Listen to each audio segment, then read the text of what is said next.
সবাই দেখতে পাচ্ছ?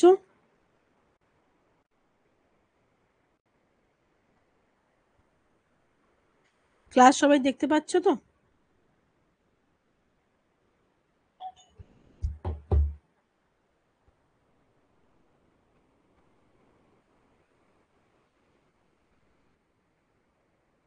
কৌশিক মহান্তি। হ্যাঁ কৌশিক বলো।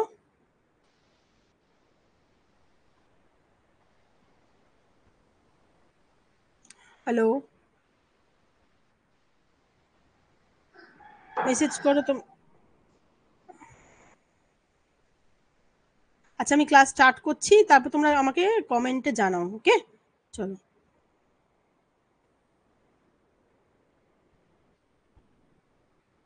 আচ্ছা, আমাদের আজকের টপিক হচ্ছে কোষ চক্র এবং কোষ বিভাজন। এক মিনিট,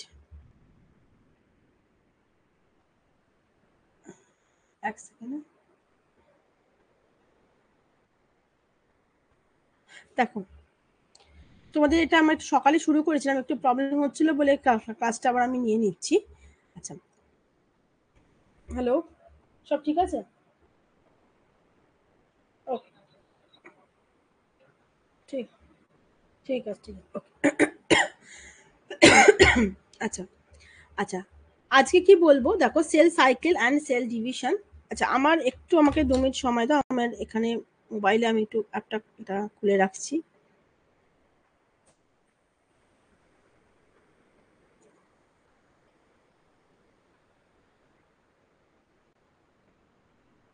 আচ্ছা, হ্যাঁ, দেখো,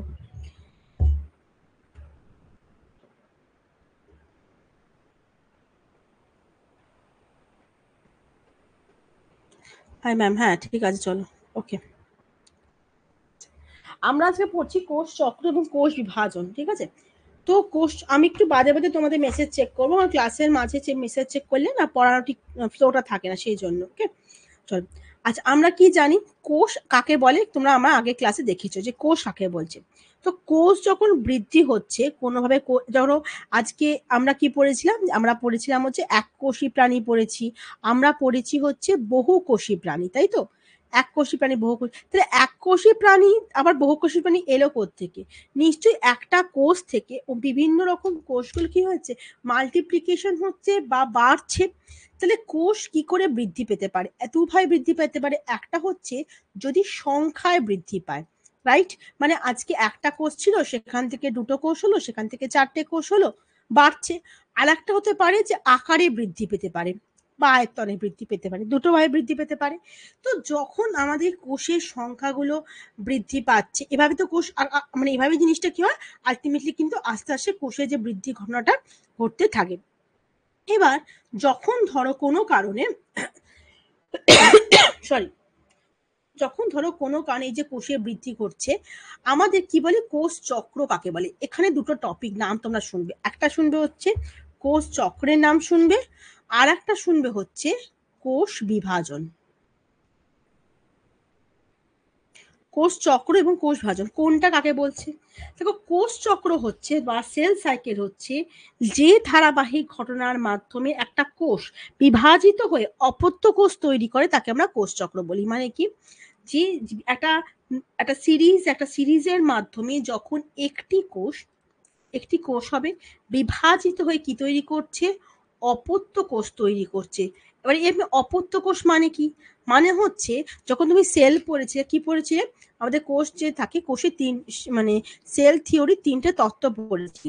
সেখানে আর ভিরচাও বলে একজন বিজ্ঞানীর কিন্তু তোমরা একটা তত্ত্ব পড়েছিলে, যে সেলুলাই সেলুলা, অমনিস সেলুলাই সেলুলা, মানে কি, মানে একটি কোষ কিন্তু তার আগের একটি কোষ থেকে তৈরি হয়, বা একটা কোষ তার প্রি এক্সিস্টিং সেল থেকে তৈরি হয়।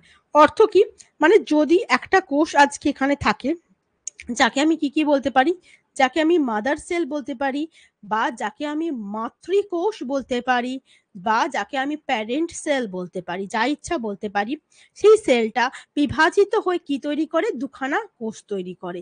এবং এই যে বিভাজিত যে দুটো কোষ তৈরি করলো, এদেরকে আমরা কি বলবো? এদেরকে আমরা বলবো হচ্ছে অপত্য কোষ বলতে পারি, বা বাংলায় বললে ডটার, ইংরেজিতে বলে ডটার সেল বলতে পারি। কোনো কোনো ক্ষেত্রে এটাকেই বাংলা করে কন্যা কোষ বলা হয়ে থাকে। তাহলে কি একটা কোষ থেকে বিভাজিত হয়ে দুটো কোষ তৈরি হলো। এটাই হচ্ছে যে কোনো কোষ কি করে তার পূর্ব সৃষ্ট একটি কোষ থেকে তৈরি হচ্ছে। এটাই হচ্ছে সেই রুডলফ ভির্চার যে কোষ তত্ত্ব থাকে বা সেল থিওরি থাকে তার 3 নম্বর পয়েন্ট হচ্ছে এটা। সেলের যে তোমরা যদি প্রথম যে ক্লাসটা আমরা করেছি সেটা যদি পড়ে দেখো তুমি এটা পাবে। অপত্য কোষ তৈরি করছে, তাই সেটা হচ্ছে আমরা কোষ চক্র। চক্র কথার মানে কি, জিনিসটা চক্রের মাধ্যমে ঘটছে। চক্রের মাধ্যমে ঘটছে কিরম ভাবে জিনিসটা হচ্ছে, তার মানে এই যে কোষ চক্র, তোমরা এটা খুব ভালো করে আমি পয়েন্ট করে দিয়ে দিয়েছি এখানে, আমি জাস্ট তোমাদেরকে হাতে লিখে বোঝাচ্ছি। কোষ চক্র দুটো ভাগে আমি ভাগতে পারি। কি কি দেখো, দুটো কিরকম বলছি। চক্র মানে কি একটা সাইকেল, ঠিক আছে, সাইকেল হলো। আমি এখানটা পয়েন্ট আউট করছি, কোষ চক্রের মধ্যে ছোট্ট একটা পার্ট থাকে, যেই পার্টে কোষটা বিভাজিত, অ্যাকচুয়ালি কোষটা বিভাজিত হয়।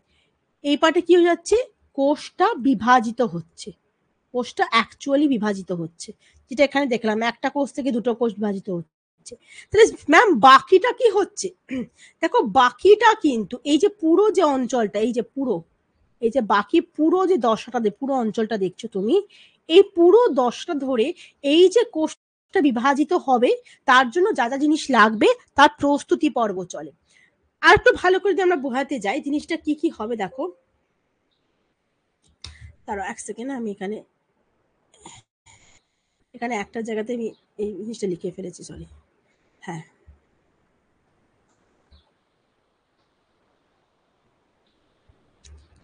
হ্যাঁ দেখো কি বলছি, একটা মানে বিভাজিত এই ব্যাপারটা হবে কিরকম ভাবে, দেখো তার মানে হচ্ছে যে আমাদের যে কোষ চক্র থাকে, কোষ চক্র বা যাকে আমরা সেল সাইকেল বলি, সেটা অ্যাকচুয়ালি দুটো ভাগে বিভক্ত।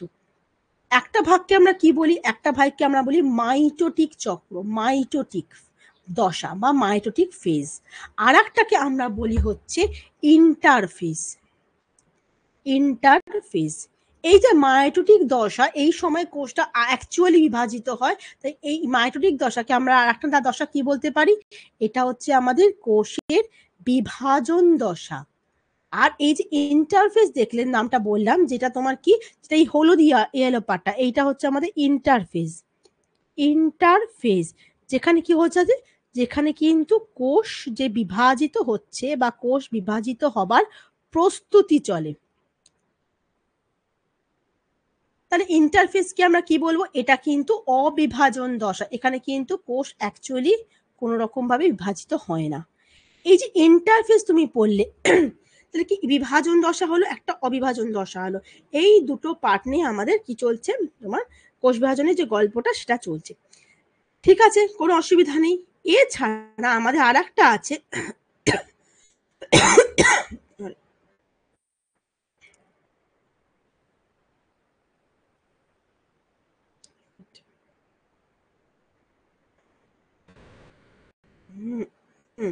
ইন্টারফেস। মাইটোটিক দশা তো পরে পড়বো আমরা। ইন্টারফেস দশার আবার তিনটে ভাগ থাকে, ঠিক আছে, তিনটে ভাগ থাকে। কি কি থাকে, একটাকে আমরা বলবো জি1 দশা, একটাকে আমরা বলবো এস দশা, আর একটাকে আমরা বলবো হচ্ছে জি2 দশা। তার আগে আমরা একটু অন্য জিনিসগুলো দেখিনি, দেখো কয়টা ইনফরমেশন।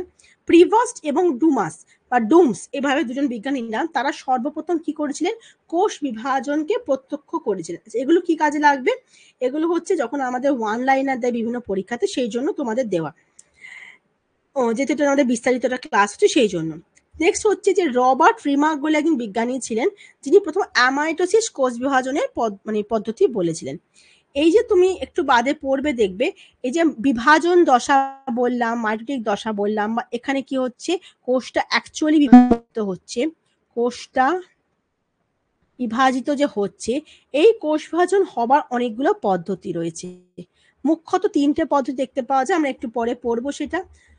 আচ্ছা, টিজো এবং লিভান মানুষের ডিপ্লয়েড ক্রোমোজোম সংখ্যা 46 আবিষ্কার করেন। আমাদের এন মানে আমরা বোঝাই হচ্ছে হ্যাপ্লয়েড ক্রোমোজোম সংখ্যা, হ্যাপ্লয়েড ক্রোমোজোম সংখ্যা। হ্যাপ্লয়েড ক্রোমোজোম সংখ্যা কটাকে বলা হয়, 23টি ক্রোমোজোমকে হ্যাপ্লয়েড বলা হয়। যদি এটাকে দ্বিগুণ করে দাও, মানে 2n করে দাও, 2n হয়ে গেলে এটাকে আমরা কি বলবো, আমরা বলবো ডিপ্লয়েড ক্রোমোজোম সংখ্যা।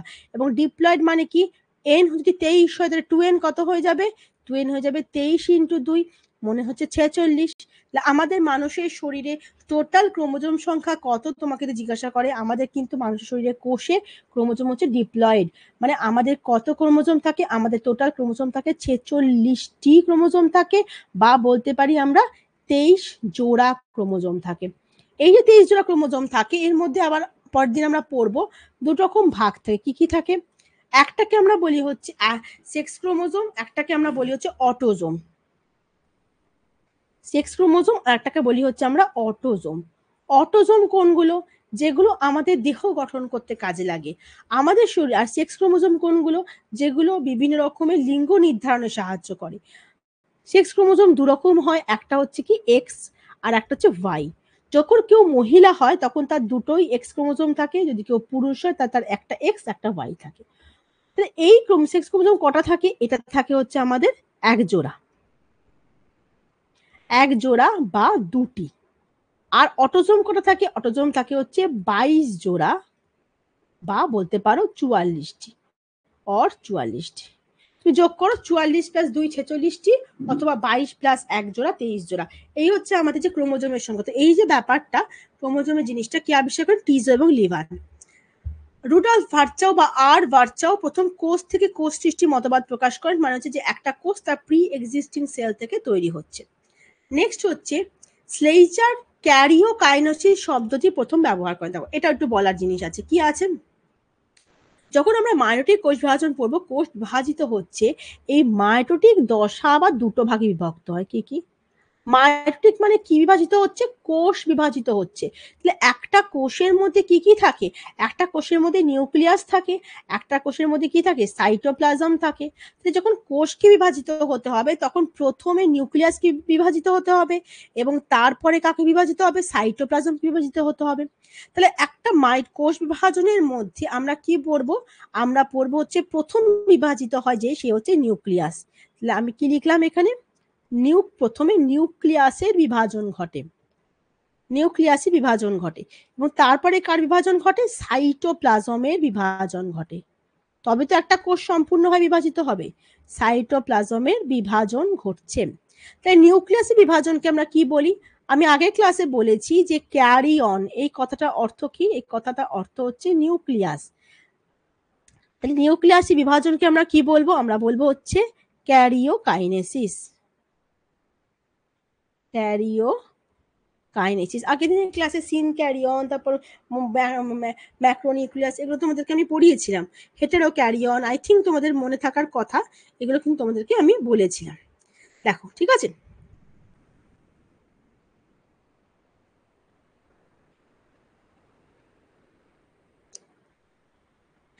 এই হচ্ছে আমাদের মোটামুটি যে গল্পটা, সেটা মানে যেভাবে আমরা মানে পড়ছি, সেই জিনিসটা এইভাবে আমাদের পড়তে হবে। আচ্ছা, এরপর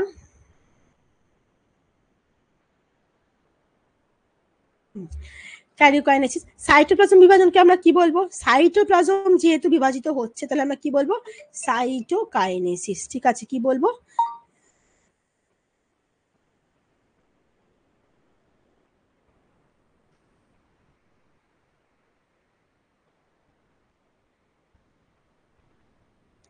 সাইটোকাইনেসিস। ঠিক আছে, ওকে, চলো।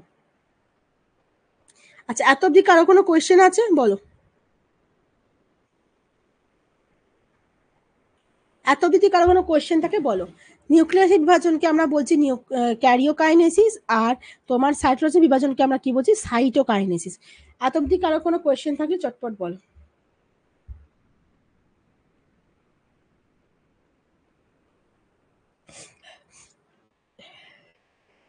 চলো পরেরটা যাচ্ছি। যেটা আমি একটু আগে বলছিলাম, এক্সপ্লেন করলাম। ডাব্লিউ ফ্লেমিং প্রথম ক্রোমাটিন শব্দটি আবিষ্কার করেছেন। ক্রোমাটিন কাকে বলি? ক্রোমাটিন সূত্র, নিউক্লিয়াস যে থাকছে, সেই নিউক্লিয়াসের মধ্যে ক্রোমোজোমের মধ্যে কি থাকে? নিউক্লিয়াস থাকে, এবং নিউক্লিয়াসের মধ্যে কি থাকে? নিউক্লিওলাস থাকে, এবং তার চারপাশে কি থাকে? অসংখ্য সুতোর মতন তন্তু থাকে। সেই তন্তুগুলোকে আমরা কি বলি? আমরা বলি ক্রোমাটিন সূত্র। এবং ক্রোমাটিন সূত্রকে আমরা দুভাগে ভাগ করতে পারি, একটা টিউক্রোমাটিন, একটা হচ্ছে হেটেরোক্রোমাটিন।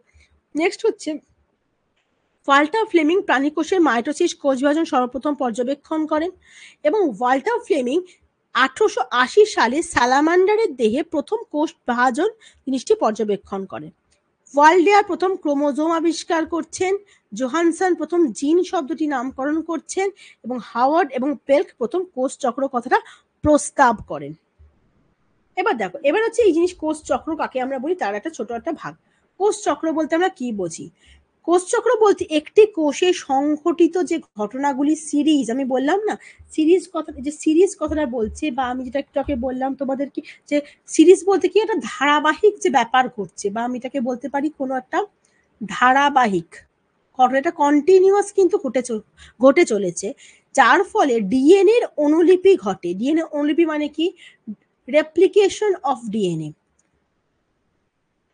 রেপ্লিকেশন অফ ডিএনএ, বা বলতে পারো ডিএনএ আর একটা ডিএনএ, ওল্ড ডিএনএ যে কপি থাকে সেখান থেকে আর একটা নতুন তৈরি হয়, যে দুটো ডিএনএ এর কপি তৈরি হচ্ছে, এবং সাইটোপ্লাজম এবং অন্যান্য অর্গানেলগুলি বিভাজনের ফলে দুটি কন্যা কোষ বা দুটি ডটার সেল তৈরি হচ্ছে। এই পুরো ঘটনাটাকে আমরা কোষ চক্র বলছি। প্রিভস্ট এবং ডুমাস কি করেছেন, বা প্রিভস্ট এবং ডুমস ব্যাঙের জাইগোটের ক্লিভেজ অধ্যয়ন করার সময় কোষ চক্রটি প্রথম আবিষ্কার করেছিলেন। তোমার দেখে আগের দিনে মানে একটু আগে যখন আমি বললাম যে একটা চক্রের মতন ব্যাপারে জিনিসটা হচ্ছে না, যে একটা চক্র মতন ব্যাপারটা করছে, এর মধ্যে সব থেকে যে ছোট যে পার্টটা, দেখো এই যে সব থেকে, সরি আমি একটা হাইলাইটার নিয়ে নি, হ্যাঁ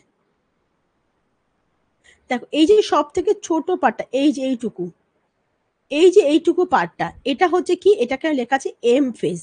এম ফেজ কথার মানে কি? এম ফেজ কথার মানে হচ্ছে মাইটোটিক ফেজ। এখানে আমাদের কি বলছে, এখানে আমাদের মাইটোটিক দশাতে কিন্তু কোষ চক্রে যে জিনিসটা হয় সেটাকে আমরা, মানে যেখানে কোষটা বিভাজিত হচ্ছে, এবং মাইটোটিক দশা ছাড়া বাকি যে পুরোটা রয়েছে, মানে এই যে আমি তোমাকে সার্কেলটা দেখাচ্ছি, এই পুরোটা কিন্তু, মানে আমি এরভাবে দেখাচ্ছি, দেখো এই পুরো চক্রটা, পুরোটা কার মধ্যে পড়ছে? পুরোটা কিন্তু ইন্টারফেজের মধ্যে পড়ছে। তাহলে আমি যে একটু আগে তোমাদেরকে যেমন বলছিলাম যে কোষ চক্র দু ভাগে বিভক্ত, একটা হচ্ছে মাইটোটিক ফেজ আর একটা হচ্ছে ইন্টারফেজ, কেন বলেছি বুঝতে পেরেছো? এই হচ্ছে তার কারণ, যে দুটো ভাগে জিনিসটা পুরোপুরি বিভক্ত থাকছে।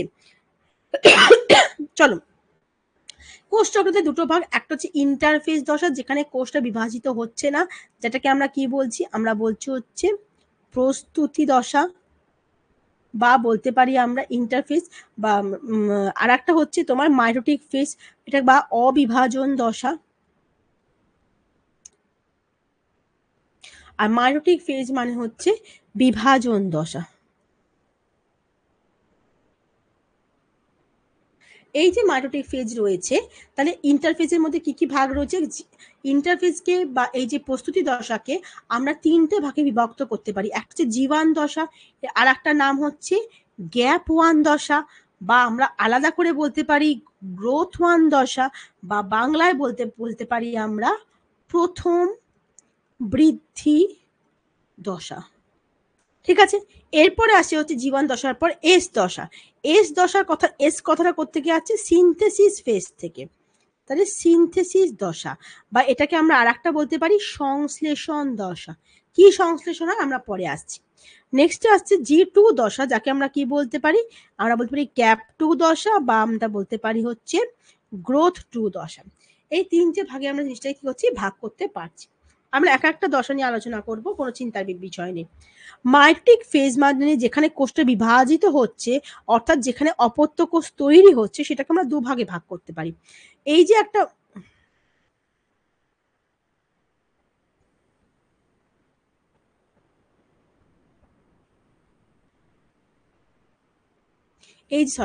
এই যে একটা বিভাজন দশ, এই যে একটা কোষ আছে, এই কোষের মধ্যে কি রয়েছে? নিউক্লিয়াস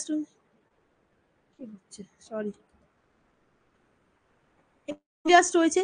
তো এখন যখন কোষটাকে আমাকে হাফ হতে হবে, তাহলে প্রথমে কি হতে হবে? নিউক্লিয়াসটাকে হাফ হতে হবে। প্রথমে যে নিউক্লিয়াসটা রয়েছে সেটাকে ভাগ হতে হবে, নিউক্লিয়াসটাকে প্রথমে হাফ হতে হবে, এটা হচ্ছে প্রথম ক্রাইটেরিয়া। তারপরে কি হতে হবে? তারপর নিউক্লিয়াসটা যখন দুভাগে ভাগ হয়ে যাবে, তখন সাইটোপ্লাজমটা দুভাগে ভাগ হবে।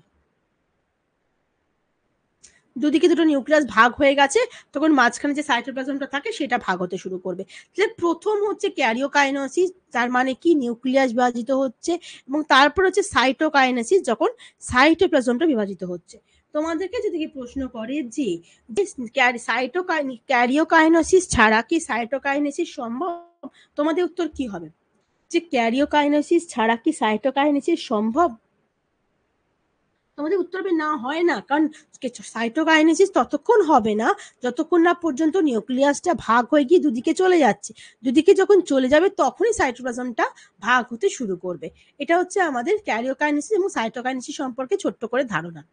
ক্যারিওকাইনেসিস বা নিউক্লিয়াস যে বিভাজন হচ্ছে, মানে নিউক্লিয়াসের মধ্যে কি থাকছে, ডিএনএ থাকছে, জেনেটিক মেটেরিয়াল থাকছে, সেইগুলো ভাগ হচ্ছে। তো সেই যে ভাগটা হচ্ছে সেইটা কয়টা দশার মধ্যে যায়, কি কি, যেমন হচ্ছে প্রোফেজ, মেটাফেজ, অ্যানাফেজ, টেলোফেজ।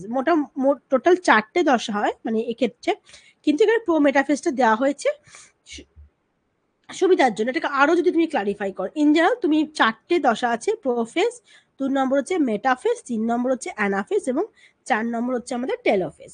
এগুলো হচ্ছে আমাদের ক্যারিওকাইনেসিসের ভাগ। ইন্টারফেজের দশাতে যাচ্ছি। প্রথম হচ্ছে দেখো আমাদের ইন্টারফেজে ইউক্যারিওটিক কোষচক্র সাধারণত দুটি পর্যায়ে বিভক্ত থাকে। একটা হচ্ছে কি, একটা হচ্ছে আমাদের ইন্টারফেজ। আমি একটু আগে বললাম, দেখো একটা মানুষের শরীরে মনে রাখবে, যদি একটা মানুষের কোষচক্র করতে 24 ঘন্টা বা 24 আওয়ার সময় নেয়, তার মধ্যে যদি একটা সেল সাইকেলে যদি 24 আওয়ার সময় নেয়, তাহলে তার মধ্যে সব থেকে বেশি সময় কি নেয়, তার মধ্যে ইন্টারফেজ যে পার্টটা থাকে, ইন্টারফেজ, সেখানে প্রায় 23 ঘন্টা লেগে যায়, 23 আওয়ার। আর যে মাইটোটিক ফেজ রয়েছে, মাইটোটিক যে ফেজ রয়েছে বা যেখানে কোষ বিভাজনটা অ্যাকচুয়ালি ঘটে, সেখানে মাত্র 1 আওয়ার লাগে। তুমি এখন বল ম্যাম এতক্ষণ কেন সময় লাগছে, মানে এতক্ষণ তো সময় লাগার কাজে মানে কথা নেই না, তাহলে ভাগটা কি করে হচ্ছে? তো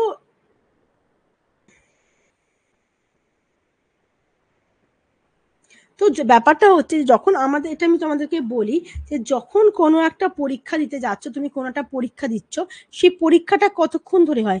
পরীক্ষাটা কিন্তু একটা দিনে হয়, 1 ডেতে হয়। কিন্তু সেই পরীক্ষার জন্য তুমি প্রিপারেশন নিচ্ছ, তুমি ফর্মুলা মুখস্থ করছো, তুমি অঙ্কগুলো কষে কষে দেখছো, তুমি ইতিহাসের সাল মনে রাখছো, তার মানে তুমি প্রিপারেশন নিচ্ছ। তো প্রিপারেশনটা তুমি কতদিন ধরে নিচ্ছ? কেউ কেউ 12 মাস, 12 মান্থ ধরে নিচ্ছে, কেউ 10 মাস ধরে নিচ্ছে, কেউ 2 বছর ধরে নিচ্ছে।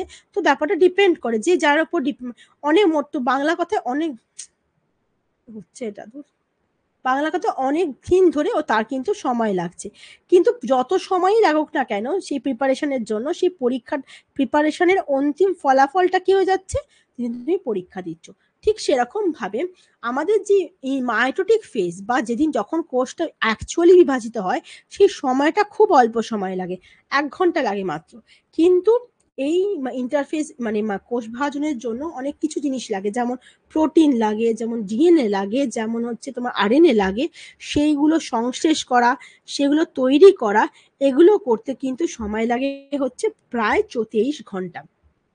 তাহলে এই যে আমাদের 23 ঘন্টা লাগে, ইন্টারফেস ঘন্টা লাগে, তাহলে ইন্টারফেসটাকে আমি এখানে ভাগ করছি। হ্যাঁ, তাহলে এই ইন্টারফেসের মধ্যে আবার কি কি ভাগ রয়েছে তুমি একটু আগে শুনলে আমার কাছে, কি রয়েছে?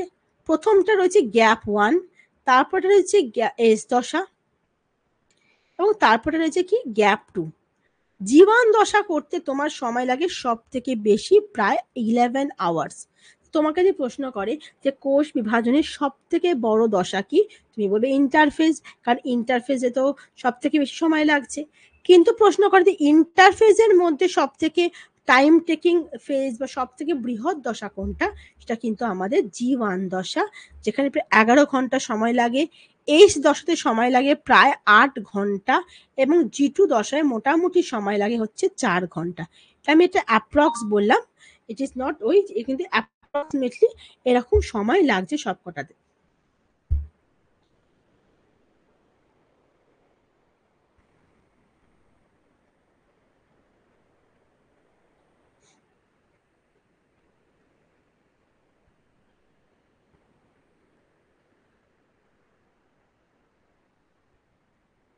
ইন্টারনেট দেখা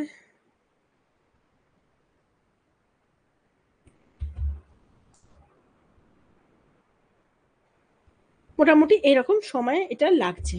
ওকে,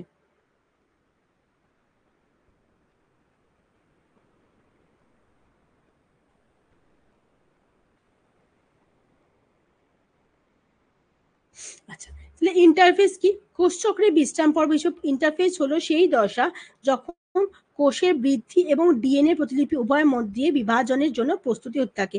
এটি সামগ্রিক চক্রের 95% সময় দখল করে। দেখো আমি একটু আগেই বলেছি যে টোটাল যে টাইমটা লাগে তার মাত্র খুব অল্প সময় কিন্তু মাইটোসিস জিনিসটা ঘটছে, যে মাইটোটিক ফেজটা তার কিন্তু খুব অল্প সময় ঘটছে, আর ম্যাক্সিমাম জিনিসটা কিন্তু কোথায় ঘটছে, তোমার ইন্টারফেস যে থাকছে সেই ইন্টারফেসের মধ্যে কিন্তু বাকি ম্যাক্সিমাম ব্যাপারটা ঘটছে। এবার এত অব্দি তো আমাদের হলো, আমরা নেক্সট পার্টে যাই। জি1 ফেজে আসছি আমরা। জি1 ফেজ কোনটা, বা গ্রোথ 1 ফেজ কোনটা, বা বলতে পারি গ্যাপ 1 ফেজ কোনটা? না, যখন কোনো একটা কোষের কোষ বিভাজন হলো। কোষ বিভাজন কোথায় হয়? মাইটোটিক দশাতে। কোষ বিভাজন হওয়ার পর কোষটা আবার বিভাজিত হবে, পরবর্তী কোষ বিভাজন। তাহলে আমি এখানে লিখলাম হচ্ছে প্রথম কোষ বিভাজন, ঠিক আছে। এখানে হচ্ছে দ্বিতীয় কোষ বিভাজন, মানে কোষটা তো আবার বিভাজিত হবে, একটা তো বিভাজিত হয়ে থেকে যাবে না, দ্বিতীয় বিভাজন। এই যে প্রথম কোষ বিভাজনটা হওয়ার পর ওর যা যা শক্তি জমেছিল সব খরচ হয়ে গেল। দ্বিতীয় কোষ বিভাজনটা শুরু হওয়ার আগে ওকে তো মেটেরিয়াল রেডি করতে হবে। তো তখন ও মধ্যবর্তী কোন দশার মধ্যে দিয়ে যাবে? ও তখন ইন্টারফেজের মধ্য দিয়ে যাবে, যাকে আমি কি বলেছি, যাকে আমি বলেছি প্রিপারেশন ফেজ বা প্রস্তুতি দশা। ওই প্রস্তুতি দশার মধ্যে যদি ঢুকতে হয় ওকে, তাহলে এম দশার পর ও প্রথম কার মধ্যে প্রবেশ করবে? প্রথম ও গ্যাপ 1 বা জি1 দশায় প্রবেশ করবে। যখন জি1 দশাতে কাজকর্ম হয়ে গেল, মিটে গেল, তখন ও কোথায় যাবে? তখন ও ইন্টারফেজেরই আর একটা দশা, যাকে আমরা এস দশা বা সিনথেসিস ফেজ বা আমরা বলতে পারি সংশ্লেষণ দশা, সেখানে প্রবেশ করলো। এস দশার কাজটা হয়ে গেলে তখন ওরা জি2 তে প্রবেশ করলো, যাকে আমরা গ্যাপ 2 দশা বা গ্রোথ 2 দশা বলছি। দিয়ে হয়ে গেলে তখন আমার নেক্সট কোষ বিভাজনের মধ্যেও বিভাজন জন্য বিভাজিত হওয়ার জন্য ঢুকে গেল। তো জিনিসটা কি হয়ে যাচ্ছে? তো তোমাকে যদি প্রশ্ন করে যে যে গ্যাপ 1 দশা বা জি1 দশা কোন দুটি দশার মধ্যবর্তী, কোন দুটি দশার মধ্যবর্তী, তোমাকে যদি প্রশ্ন করে তুমি কি বলবে? তুমি বলবে যে মাইটোটিক প্রথম কোষ বিভাজন বা M mitotic phase, mitotic phase এবং এস ফেজ বা সংশ্লেষণ দশা, এই দুটোর মধ্যবর্তী যে দশাটি তার নাম হচ্ছে জি1 দশা বা গ্রোথ 1 দশা, ঠিক আছে। জি1 দশা বা গ্রোথ 1 দশা প্রথম কোষ বিভাজনের শেষ এবং এস দশার মধ্যবর্তী ইন্টারফেজের যে দশা। কি কি কাজ হয় এখানে? এক নম্বর হচ্ছে কোষীয় যে অঙ্গাণু থাকে তার দ্বিত্বকরণ, কোষীয় অঙ্গাণুর দ্বিত্বকরণ, মানে অঙ্গাণুগুলো ডবল ডবল করে হয়ে যাচ্ছে। 2 নম্বর হচ্ছে ডিএনএ সংশ্লেষণের জন্য প্রয়োজনীয় উপাদান তৈরি করা,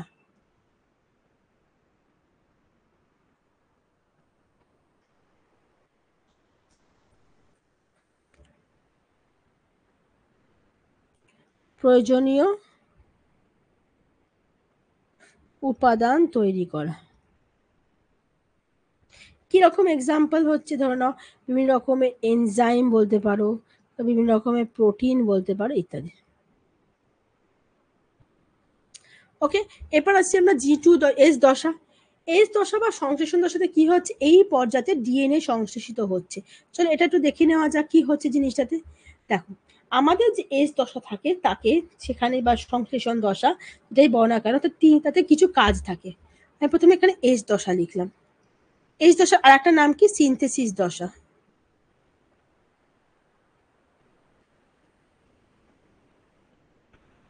সংশ্লেষণ দশা।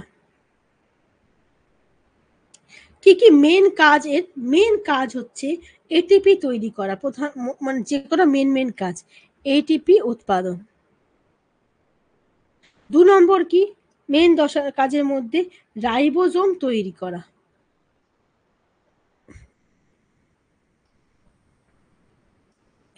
3 নম্বর হচ্ছে নিউক্লিয়াস তৈরি করা।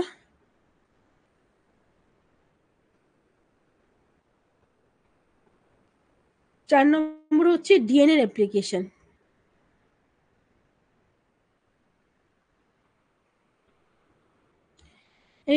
তাহলে তোমাকে যদি কেউ প্রশ্ন করে যে ডিএনএ রেপ্লিকেশন কোন দশায় ঘটে বা ইন্টারফেজের কোন উপদশায় ঘটে, তুমি কি বলবে? তুমি বলে ডিএনএ রেপ্লিকেশন ইন্টারফেজের এস উপদশায় ঘটে।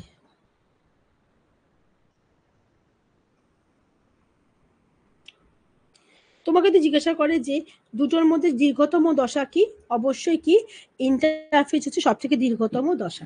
আচ্ছা, এখানে দেখো বলেছে একটা কথা যে ইন্টারফেজে এস উপদশায় ক্রোমোজোমের দ্বিত্বকরণ ঘটে। এর মানে কি, বা এর দ্বিত্বকরণ ঘটে, ডিএনএ দ্বিত্বকরণ ঘটে। যখন আমাদের এস দশাটা স্টার্ট হচ্ছে বা শুরু হচ্ছে, তখন ক্রোমোজোমের এই ডিএনএ সংখ্যা কত ছিল, তখন ধরে নিচ্ছি আমি 2n সংখ্যক ডিএনএ ছিল, 2n সংখ্যক। এবার যখন কোষ বিভাজনটা হয়ে যাওয়ার পর এস দশা যখন এন্ড হলো তখন কটা ডিএনএ দেখবো, আমি দেখবো তখন 4n ডিএনএ তৈরি হয়ে এসছে। মানে কি, মানেটা কত হচ্ছে যে প্রথমে 2n ডিএনএ ছিল, তারপর 4n ডিএনএ ছিল, তার মানে ডিএনএ সংখ্যাটা এখানে কি হয়ে গেল, ডাবল হয়ে গেল।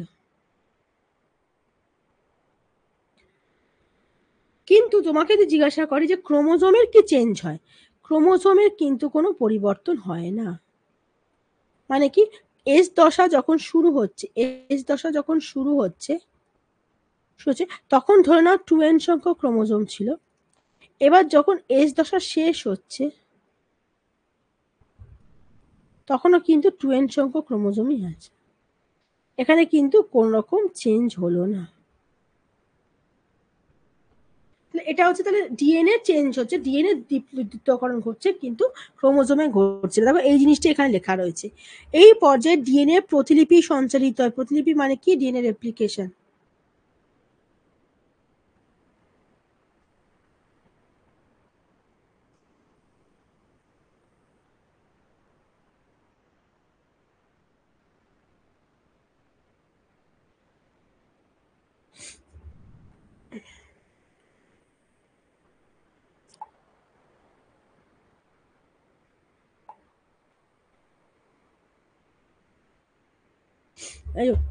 ডিএনএ রেপ্লিকেশন ঘটছে। এবার ডিএনএ রেপ্লিকেশন মানে কি, যখন একটা ডিএনএ থেকে আর একটা ডিএনএ তৈরি হচ্ছে তখন তাকে আমরা কি বলি, ডিএনএ রেপ্লিকেশন বা ডবল।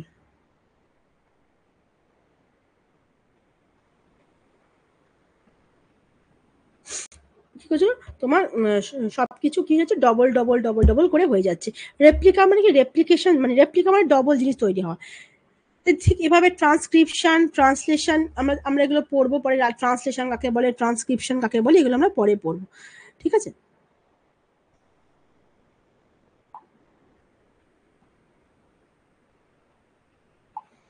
আচ্ছা, এবার হচ্ছে তবে ক্রোমোজোমের সংখ্যা ভিন্ন হয় না।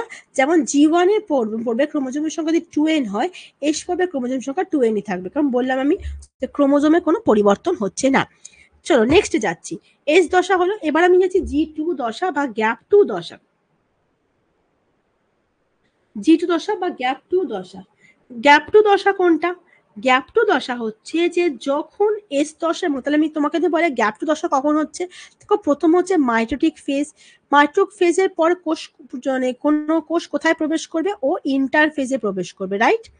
ইন্টারফেজে প্রবেশ করবে, ইন্টারফেজে কাটিয়ে ও নেক্সট আবার একটা মাইটোটিক দশাতে প্রবেশ করবে। আর ইন্টারফেজ মানে তার মধ্যে কে কে রয়েছে, মানে তার মধ্যে রয়েছে, প্রথমে রয়েছে জি1 ফেজ, তারপর হচ্ছে এস ফেজ, তারপর হচ্ছে জি2 ফেজ। তাহলে তাহলে তোমাকে জিজ্ঞাসা করে যে জি2 ফেজ কার কার মধ্যে রয়েছে। জি2 ফেজ হচ্ছে যে আমাদের যে এস দশা এবং মাইটোটিক দশার মধ্যবর্তী ইন্টারফেজের যে অঞ্চল। তাহলে আমি এখানে লিখলাম এস দশা এবং মাইটোটিক বা পরবর্তী যে কোষ বিভাজন দশা, মাইটোটিক দশার মধ্যবর্তী উপদশা।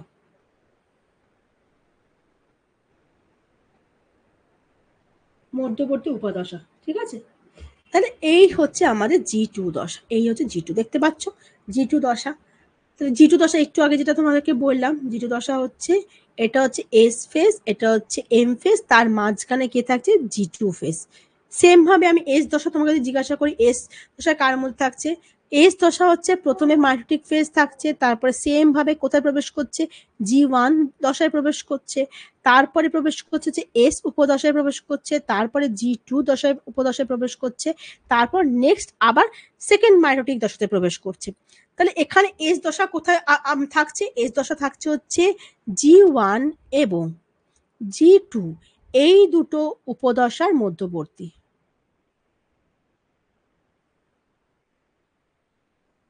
মধ্যবর্তী উপদশা। দেখো বোঝা গেছে কিনা, দেখো তো বোঝা গেছে কিনা।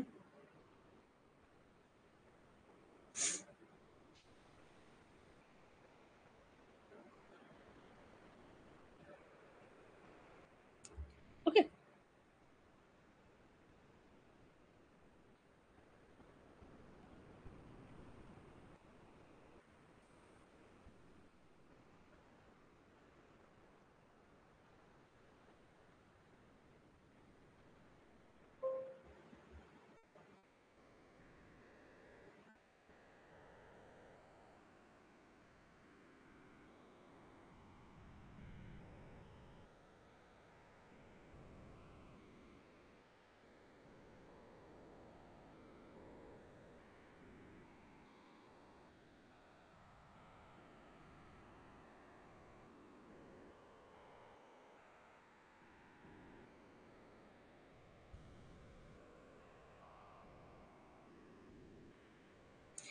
এরপরে আসছে হচ্ছে আমাদের নেক্সট দশা G2 দশা। G2 দশায় কি কি হচ্ছে, এখানে আমাদের বিভিন্ন রকমের কোষ ভাজনের জন্য তৈরি যে বিভিন্ন RNA তৈরি হচ্ছে, প্রোটিন তৈরি হচ্ছে, অন্যান্য ম্যাক্রোমলিকিউল তৈরি হচ্ছে, যেগুলো মাইটোটিক পর্যায়ে যাওয়ার জন্য রেডি হচ্ছে। তাহলে আমি কি বলবো, আমি বলবো যে S দশা এবং মাইটোটিক দশার মধ্যবর্তী ইন্টারফেজের যে উপদশায় কোষ বিভাজনের দরকারি বিভিন্ন মেনলি হচ্ছে বিভিন্ন রকমের প্রোটিন তৈরি হচ্ছে, বিভিন্ন রকমের প্রোটিন তৈরি হচ্ছে যে উপদশায়, সেটা হয়ে যাচ্ছে আমাদের গ্যাপ 2 বা G2 দশা। আগেরটা আমি বলে দিচ্ছি, এস দশাতে কি হয়ে যাচ্ছে, এই দশাতে ডিএনএ এর পরিমাণ দ্বিগুণ হয়ে যায় এবং হিস্টোন প্রোটিনের সংশ্লেষণ ঘটে। মেন কাজ কি, তাহলে এখানে আমি লিখে দিচ্ছি ডিএনএ এর পরিমাণ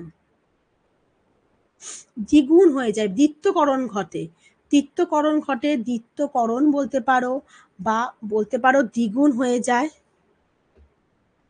দ্বিগুণ হয়ে যায়। ঠিক আছে, এই দুটো হচ্ছে আমাদের ব্যাপার। নেক্সট যেটা যাচ্ছি আমরা, G2 হয়ে গেল। এবার আসতে দেখো G0 ফেজ, এটা খুব ইম্পর্টেন্ট। G0 ফেজ কাকে বলছি, দেখো আমাদের তোমরা নিশ্চয়ই কি পড়েছো, তোমরা তো নিশ্চয়ই কোষ পড়ে এসছো, তাহলে আমাকে বলতে পারবে সবাই যে কোষের যখন হয় এমন কি কোনো কোষ আছে যার কোষ ভাজন ঘটে না। তোমরা সবাই পড়েছো যে আমাদের যে স্নায়ু কোষ থাকে, স্নায়ু কোষ থাকে, স্নায়ু কোষ বা যাকে আমরা বলছি নিউরন, স্নায়ু কোষ বা নিউরন যে থাকে তাদের কিন্তু কোন রকম কোষ ভাজন ঘটে না। কেন ঘটে না, তা তোমরা আগে পড়েছো যে তাদের ঘটে না, কারণ তাদের কি থাকে না, তাদের সেন্ট্রোজোম, সেন্ট্রোজোম বলে যে একটা অঙ্গাণু রয়েছে যে কোষ বিভাজনে সাহায্য করে, সেই অঙ্গাণুটা তাদের মধ্যে থাকছে না। কিন্তু কেন থাকে না, কারণ হচ্ছে যে মাঝে মধ্যে কি হয়ে যাচ্ছে, আমি তোমাদের এখানে একটা ছবিটা দেখাচ্ছি, দাঁড়াও না, এটা একটা স্নায়ু কোষের ঘটনা দেখানো রয়েছে। দেখো এটা হচ্ছে একটা কোষ, ঠিক আছে, এটা হচ্ছে একটা কোষ, হাত দিয়ে দেখাচ্ছি। তাহলে কোষে কি হয়ে যাচ্ছে, কোষে প্রথমে কোষ বিভাজনটা ঘটছে, একবার কোষ বিভাজন ঘটেছে ইনিশিয়ালি, তারপর কোষটা কি রয়েছে, কোষটা প্রথমে মানে হওয়ার পর G1 এ প্রবেশ করে, যে মাইটোটিক ফেজ, এম মানে কোষ বিভাজনটা হয়েছে, কোষ বিভাজনটা একবার পুরোটা হয়ে যাওয়ার পরেই তো এম সেকেন্ড কোষ বিভাজনটা হয়েছে। এবার ওর পরবর্তী আর একবার কোষ বিভাজনের জন্য কি দরকার, আর একবার কোষ বিভাজনের জন্য দরকার হল আর একবার ইন্টারফেজে প্রবেশ করার। তার মানে কি, মানে হচ্ছে, মানে হচ্ছে একটা ছোট ছবি দেখে দেখাচ্ছি। মানে ধরো প্রথমে আমি একবার কোষ বিভাজন হলো, একবার কোষ বিভাজন হলো, হলো, ঠিক আছে, হওয়ার পর, হওয়ার পর কি এখানে রয়েছে দ্বিতীয়বার কোষ বিভাজন, দ্বিতীয়বার কোষ বিভাজন, ঠিক আছে, দ্বিতীয় কোষ বিভাজন।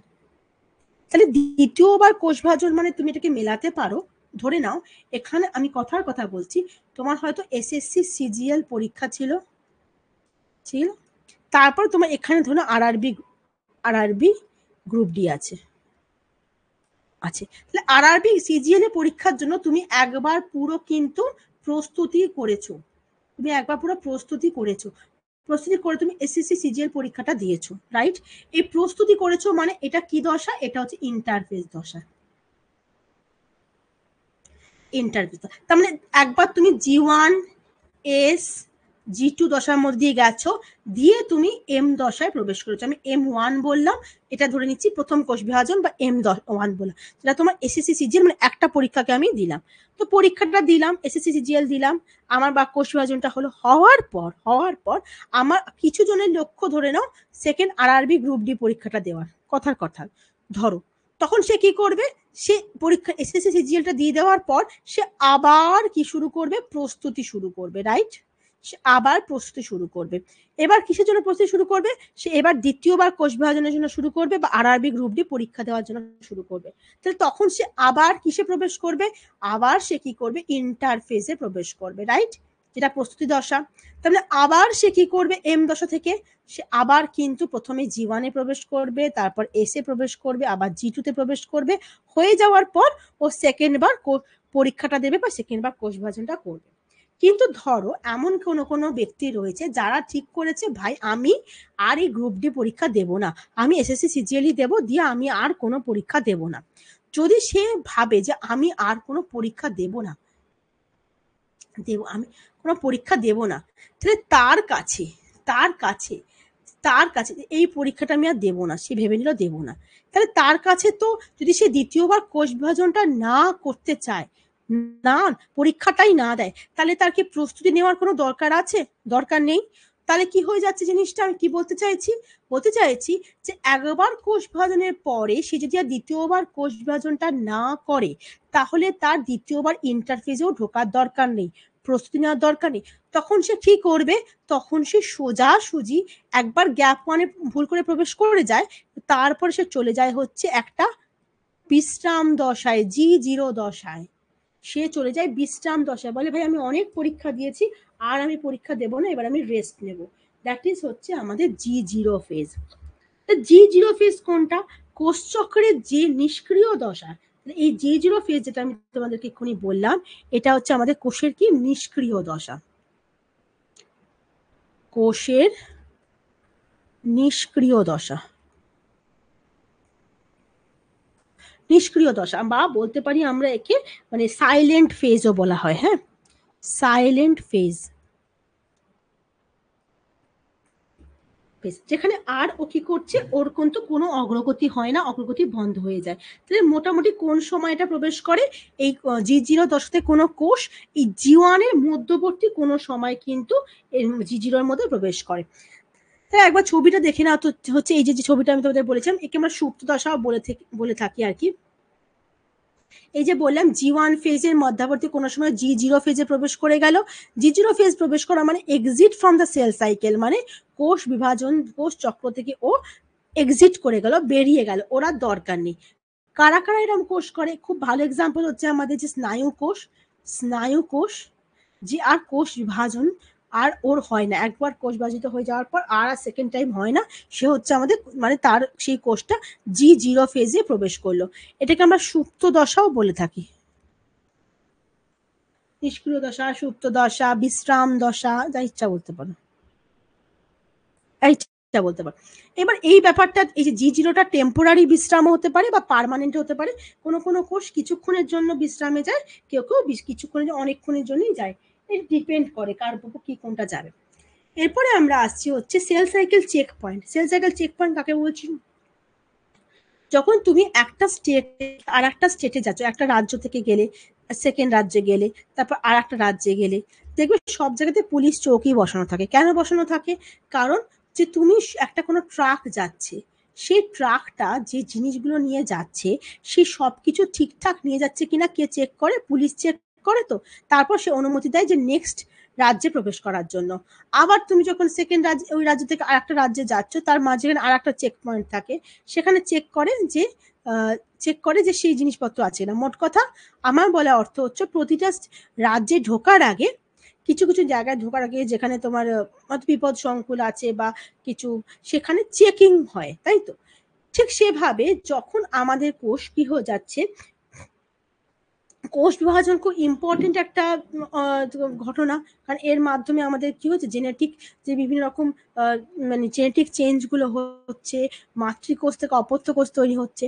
তো এই যে, তো তার মধ্যে কিছু না কিছু ত্রুটি হয়ে যাওয়ার কিন্তু প্রচুর সম্ভাবনা থাকে, যতই নিখুঁত করুক না কেন কিছু না কিছু ত্রুটি হয়ে যাওয়ার চান্স থাকে। তো সেই চান্সটা যতটা কমানো যায়, তাই জন্য আমাদের কোষ বিভাজনকে নিয়ন্ত্রণ করার একটা ব্যবস্থা হচ্ছে এই সেল সাইকেল চেক পয়েন্ট। কিরকম, একই জন্য আমরা কি করছি, নিয়ন্ত্রণ যে সেল সাইকেল চেক পয়েন্টকে আমরা কি বলে থাকি, বাংলায় বলা হয়ে থাকে নিয়ন্ত্রণ বিন্দু। নিয়ন্ত্রণ বিন্দু এটা বলা হয়ে থাকে, নিয়ন্ত্রণ বিন্দু বলা হয়ে থাকে। কিভাবে হচ্ছে জিনিসটা দেখো, একটা ধরো কোনো একটা কোষ চেক করছে, মানে মেনলি তিনটে চেক পয়েন্ট থাকে সবচেয়ে গুরুত্বপূর্ণ, অনেকগুলো থাকে। একটা হচ্ছে G1 চেক পয়েন্ট, একটা G2 চেক পয়েন্ট, আর একটা স্পিন্ডল চেক পয়েন্ট। হ্যাঁ, স্পিন্ডল চেক পয়েন্ট এটাকে আমরা বলছি, বা এটাকে আমরা এম চেক পয়েন্টও বলে থাকি।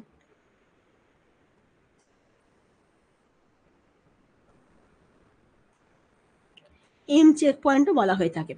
G1 চেক পয়েন্টটা কোথায় থাকছে, প্রথম G1 চেক পয়েন্টটা যখন G1 থেকে S এ যাচ্ছে সেই ট্রানজিশন পয়েন্টে হয়ে থাকে। কিরকম দেখো, এই যে G1 থাকছে, এই G1, এই যে G1 থেকে S, এটা হচ্ছে S দশা, G1 দশা।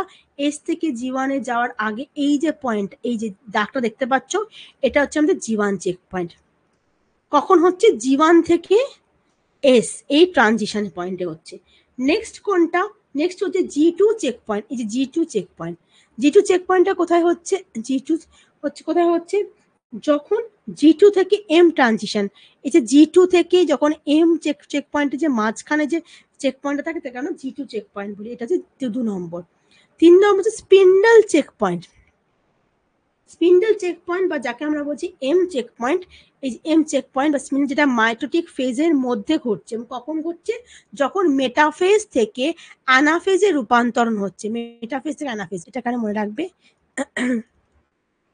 মেটাফেজ থেকে অ্যানাফেজ রূপান্তরণ ঘটছে, তখন তাকে আমরা কি বলছি, সেল, মানে এই তিনটে চক্র আমাদের কিন্তু চেক পয়েন্ট থাকে। Clear I think. চলো নেক্সটে যাচ্ছি। এবার যেটা আমাদের সরি, গলা একটু ধরে আছে আর কি। আচ্ছা, এবার দেখো,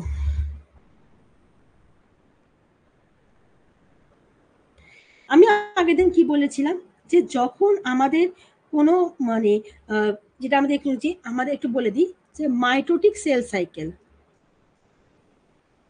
মাল্টি কোষ চক্র যে থাকে, সেখানে আমি একটু আগে কি বলে দিলাম, একবার রিপিট করে নাও, যে হ্যাপ্লয়েড ক্রোমোজোম মানে কি, মানে হচ্ছে এন সংখ্যক ক্রোমোজোম, মানে হচ্ছে 23টি ক্রোমোজোম, তাই তো, 23টি ক্রোমোজোম। ঠিক সেভাবে ডিপ্লয়েড মানে কি, মানে হচ্ছে 2n সংখ্যক ক্রোমোজোম, বা 23 ইন্টু 2 মানে হচ্ছে তোমার 46 ক্রোমোজোম। ওকে, G0 যে দশাটা বললাম, G0 মানে হচ্ছে যেটা আমাদের সাইলেন্ট ফেজ বা সুপ্ত দশা, এগুলো বললাম, এটা দু রকম হতে পারে। একটু আগে কি বলেছি, একটা হতে পারে টেম্পোরারি, মানে কিছুক্ষণের জন্য কেউ ভাবলো যে কোনো কোষ বিভাজিত হবে না, আর একটা হচ্ছে পার্মানেন্ট, একদম চিরকালের মতন কোষ বিভাজন বন্ধ হয়ে গেল। তো পার্মানেন্টলি বিভাজিত যদি বন্ধ হয়ে যায়, তার এক্সাম্পল কি, আমাদের নার্ভ সেল। এই নার্ভ সেলকে আমরা আর একটা কি বলে থাকি, বলে থাকি হচ্ছে আমরা নিউরন বলে থাকি, বা স্নায়ু কোষ বলতে পারি। আর আমার যেটা একটু আগে আমি এগুলো সব একবার করে বলেছি, আমি একবার করে জাস্ট রিপিট করছি, যে আমাদের যে সেল থাকে, সেল দু রকমের হয়। একটাকে আমরা বলি হচ্ছে সোমাটিক সেল, একটাকে আমরা বলি হচ্ছে সেক্স সেল। সোমাটিক সেক্স সেলের মধ্যে থাকে দু রকম থাকে, একটা কি থাকে, একটাকে আমরা বলি হচ্ছে স্পার্ম, বা যাকে আমরা কি বলি শুক্রাণু, আর একটা হচ্ছে আমাদের ওভাম, বা যাকে আমরা কি বলি ডিম্বাণু। তোমরা যেটা রাখবে, এই যে শুক্রাণু, এই যে সোমাটিক সেল হয়, এরা কিন্তু কিরকম হয়, এরা কিন্তু ডিপ্লয়েড হয়। সোমাটিক সেল কিন্তু ডিপ্লয়েড বা 2n হয়। কিন্তু স্পার্ম বা শুক্রাণু, মানে যে শুক্রাণু যে কোষ থাকে, বা আমাদের যে মানে থাকে সেটা কিন্তু হ্যাপ্লয়েড হয়, শুক্রাণুও হ্যাপ্লয়েড হয়, ডিম্বাণুও কিন্তু হ্যাপ্লয়েড। এটা কিন্তু মনে রাখবে, দেহ কোষ যেগুলো থাকে তাদের ক্রোমোজোম সংখ্যা কিন্তু 2n সংখ্যক, কিন্তু শুক্রাণুর ক্রোমোজোম সংখ্যা n এবং ডিম্বাণুর কিন্তু ক্রোমোজোম কি n সংখ্যক, মনে রাখবে। কেন এরকম হয়? কারণ পরবর্তীকালে শুক্রাণু এবং ডিম্বাণুর কি ঘটে, নিষেক ঘটে, বা যাকে আমরা কি বলি ফার্টিলাইজেশন ঘটে, এবং ফার্টিলাইজেশন ঘটার ফলে কি তৈরি হয়, জাইগোট তৈরি হয়। এবং এই যে জাইগোট তৈরি হয় সেটা কিভাবে তৈরি হয়, সেটা এর এন আর এর এন দুটো যুক্ত হয়ে গিয়ে তখন কিন্তু 2n হয়ে যায়। এই জিনিসটা কিন্তু একটু বুঝতে হবে। এই যে শুক্রাণু থেকে শুক্রাণু হচ্ছে তোমার হ্যাপ্লয়েড কোষ, ডিম্বাণু হচ্ছে হ্যাপ্লয়েড কোষ মানে থাকে, এই জিনিসটা কিন্তু একটু মাথায় রাখতে হবে কোনখানে কোথায় জিনিসটা আলাদা হয়ে যাচ্ছে। এরপর আমি যাচ্ছি যে আমাদের যে কোষ চক্র বা সেল সাইকেল থেকেছি, সেখানে আমি কি বলেছি একটু আগে, আমি একটু কি করেছি, কোষ চক্র পড়েছি, কোষ চক্র পড়েছি। সেই কোষ চক্রে দুটো ভাগ পড়েছি, একটা পড়ি হচ্ছে আমরা ইন্টারফেস পড়েছি, বা যাকে আমরা কি বলছি প্রস্তুতি দশা, একটা পড়ছি হচ্ছে আমরা মাইটোটিক ফেজ, বা যাকে আমরা কি বলছি কোষ বিভাজন দশা। এই যে মাইটোটিক দশা থাকে এটা আবার দুটো ভাগে বিভক্ত হয়। একটা কি, একটা হচ্ছে আমাদের নিউক্লিয়াসের বিভাজন, একটু আগে এটা আমরা পড়েছি তাই না, নিউক্লিয়াসের বিভাজন। যখন নিউক্লিয়াসটা বিভাজিত হয় তখন আমরা কি বলে থাকি, যেহেতু নিউক্লিয়াসের আরেকটি নাম হচ্ছে ক্যারিয়ন, একে আমরা বলে থাকি হচ্ছে ক্যারিওকাইনেসিস।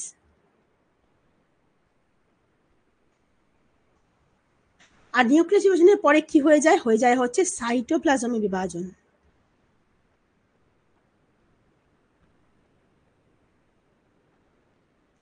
তাই একে কি বলে থাকি, আমরা বলে থাকি সাইটোকাইনেসিস।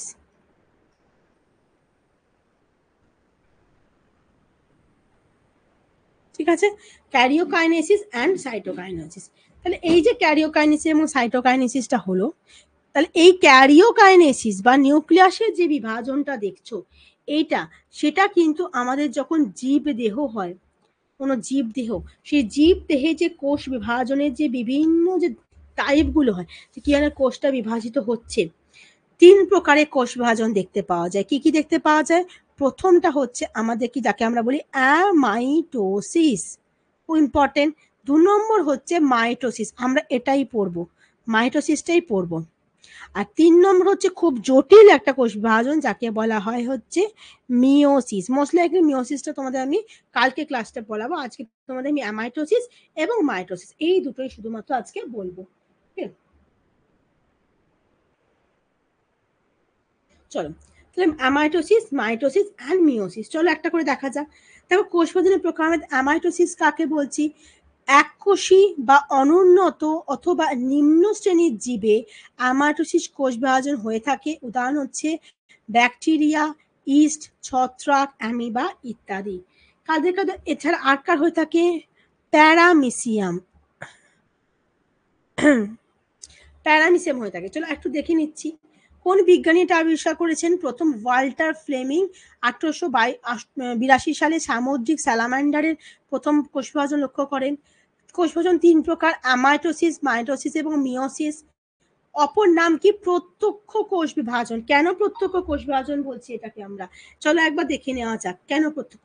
এই হচ্ছে ধরে নাও একটা অ্যামিবা, ঠিক আছে, একটা অ্যামিবা, অ্যামিবার মধ্যে এটা কি রয়েছে, একটি নিউক্লিয়াস রয়েছে। যখন এই নিউক্লিয়াস এরপর কি হয়ে যাবে, যখন ওর কোষ বিভাজনের টাইম আসবে, ধরো অ্যামিবাটা এরকম ভাবেই রয়েছে, ওর নিউক্লিয়াসটা আস্তে আস্তে ডাম্বেল আকৃতি গ্রহণ করবে, এবং শুধু নিউক্লিয়াসটা ডাম্বেলের মতন আকার গঠন করছে শুধু তাই নয়, দেখা যাবে যে সাইটোপ্লাজমটাও আস্তে আস্তে একটু স্ট্রাকচারটা চেঞ্জ করছে। তাহলে তুমি কি দেখছো, নিউক্লিয়াস এবং সাইটোপ্লাজম দুজনেই একই সঙ্গে কিন্তু আকৃতিটা পরিবর্তন করছে, এবং যত তুমি মানে চেঞ্জ করবে দেখবে এই নিউক্লিয়াসটা আস্তে আস্তে লম্বা হয়ে যাচ্ছে, মানে ও ভাগ হওয়ার জন্য নিজেকে রেডি করছে। ঠিক সেভাবে সাইটোপ্লাজমটাও কিন্তু এরম একটা খাঁজ টাইপের তৈরি করছে। কার ক্ষেত্রে, অ্যামিবার ক্ষেত্রে। এই জিনিসটাকে আমরা কি বলবো, এটাকে আমরা বলবো হচ্ছে যে ডাম্বেল আকৃতির নিউক্লিয়াস যেটা বিভক্ত হতে চাইছে, এবং এইখানটাকে কি বলবো, এটাকে আমরা বলবো হচ্ছে সাইটোপ্লাজমীয় খাঁজ, সাইটোপ্লাজমীয় খাঁজ। তার মানে কি দেখতে পাচ্ছি, দেখতে পাচ্ছি যে এখানে কিন্তু এই কোষ বিভাজনের ক্ষেত্রে কোষ এবং কোষের নিউক্লিয়াসটা দুজনেই একই সঙ্গে দৈর্ঘ্যে বৃদ্ধি পাচ্ছে, মানে বৃদ্ধি পাচ্ছে, একটা ডাম্বেল আকৃতি গঠন করছে, কোষ পর্দা এবং নিউক্লিয়াস মাঝামাঝি ভাঁজ হয়ে যাচ্ছে, এবং আলটিমেটলি কি হয়ে যাবে, এটার পরবর্তীকালে কি হবে, দুটো অ্যামিবা তৈরি হয়ে যাবে, দুটো নিউক্লিয়াস আলাদা হয়ে যাবে, দুটো অ্যামিবা তৈরি হয়ে যাবে। তাহলে যেহেতু এই কোষ বিভাজনের ক্ষেত্রে সেম ভাবে মানে মানে ক্ষেত্রে কি আছে, জিনিসটা একই সঙ্গে হচ্ছে, তাই একে আমরা কি বলি, প্রত্যক্ষ কোষ বিভাজন বলা হয়ে থাকে। আর যেহেতু খুব সিম্পল টাইপের, তাই একে আমরা সরল কোষ বিভাজনও বলে থাকি, সরল কোষ বিভাজনও কিন্তু বলে থাকছি। এক্সাম্পল দেখো, এক্সাম্পল হচ্ছে, দেখো প্যারেন্ট সেল, এখানে সুন্দর করে একটা ছবি আমি এখানে দেখানো রয়েছে, এটা হচ্ছে নিউক্লিয়াস, হলুদটা সাইটোপ্লাজম। যখন নিউক্লিয়াসটা এরকম খাঁজ তৈরি হয়েছে ডাম্বেল আকৃতি করে, সেই সময় কিন্তু সাইটোপ্লাজমটাও খাঁজটা তৈরি সৃষ্টি হচ্ছে। এখানে নিউক্লিয়াসটা যেহেতু ভাঁজ হচ্ছে, এটাকে ক্যারিওকাইনেসিস বলবো, তার সঙ্গে সঙ্গে সাইটোপ্লাজম ভাঁজ হচ্ছে, সাইটোকাইনেসিস বলবো। মানে এখানে ক্যারিওকাইনেসিস আর সাইটোকাইনেসিসটা একই সঙ্গে চলছে। আলটিমেটলি কি হলো, দুটো আলাদা কোষ তৈরি হয়ে গেল, তার দুটো আলাদা আলাদা নিউক্লিয়াস তৈরি হয়ে গেল। এটা হচ্ছে আমাদের অ্যামাইটোসিস পদ্ধতি। এর বৈশিষ্ট্য কি কি আছে?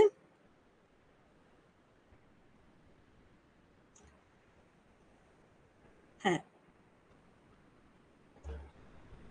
আচ্ছা, অ্যামাইটোসিস একটু এখানে লিখছি আমি একটুখানি।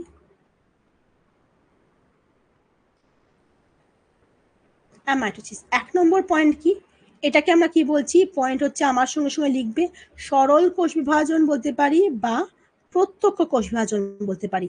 ২ নম্বর কি, এখানে কিন্তু এই কোষ বিভাজন কাদের মধ্যে হয়, মেনলি হয় হচ্ছে নিম্ন শ্রেণীর যেসব উদ্ভিদ বা প্রাণী, উদ্ভিদ থাকছে এককোষী জীব, নিম্ন শ্রেণীর যারা এককোষী বা ইউনিসেলুলার যারা, তাদের ক্ষেত্রে এটা বেশি দেখতে পাওয়া যায়, যেমন অ্যামিবা, প্যারামিসিয়াম, তোমার ব্যাকটেরিয়া, ইস্ট, এদের ক্ষেত্রে দেখতে পাওয়া যাচ্ছে। ২ নম্বর ৩ নম্বর হচ্ছে এই কোষ বিভাজনে কিন্তু বংশবৃদ্ধি যেটা হয়, সেটা খুব দ্রুত বংশবৃদ্ধি ঘটে, খুব স্পিডে হয়, যেহেতু কমপ্লিকেটেড নয় ব্যাপারটা। ৩ নম্বর হচ্ছে এখানে নিউক্লিয়াসটা সরাসরি ভাগ হয়ে যাচ্ছে। প্রত্যক্ষ কোষ বিভাজনে আমরা এই কথাটা কেন বলছি, কারণ এখানে নিউক্লিয়াসটা ডাইরেক্টলি ভাগ হয়ে যাচ্ছে, নিউক্লিয়াস সরাসরি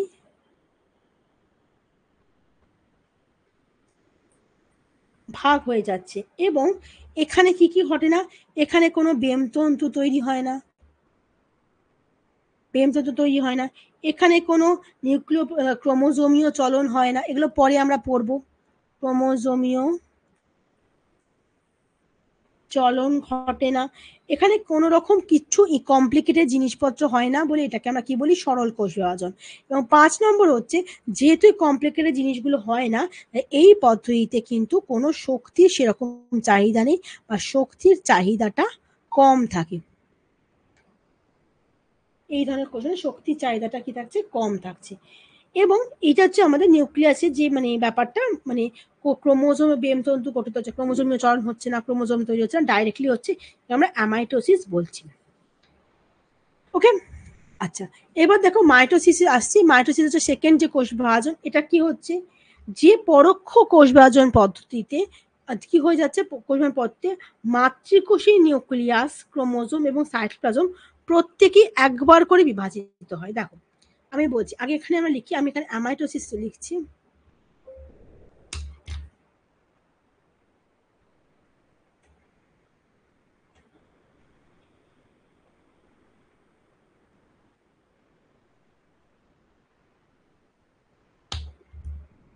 দেখো এবার মাইটোসিস বলছি। হ্যাঁ,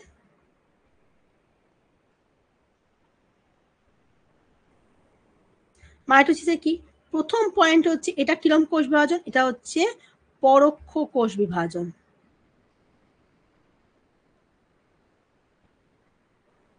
একদম পরোক্ষ, এটা এটা কিন্তু এত সোজাসুজি নয়। ২ নম্বর হচ্ছে, এখানে মাতৃদেহ কোষের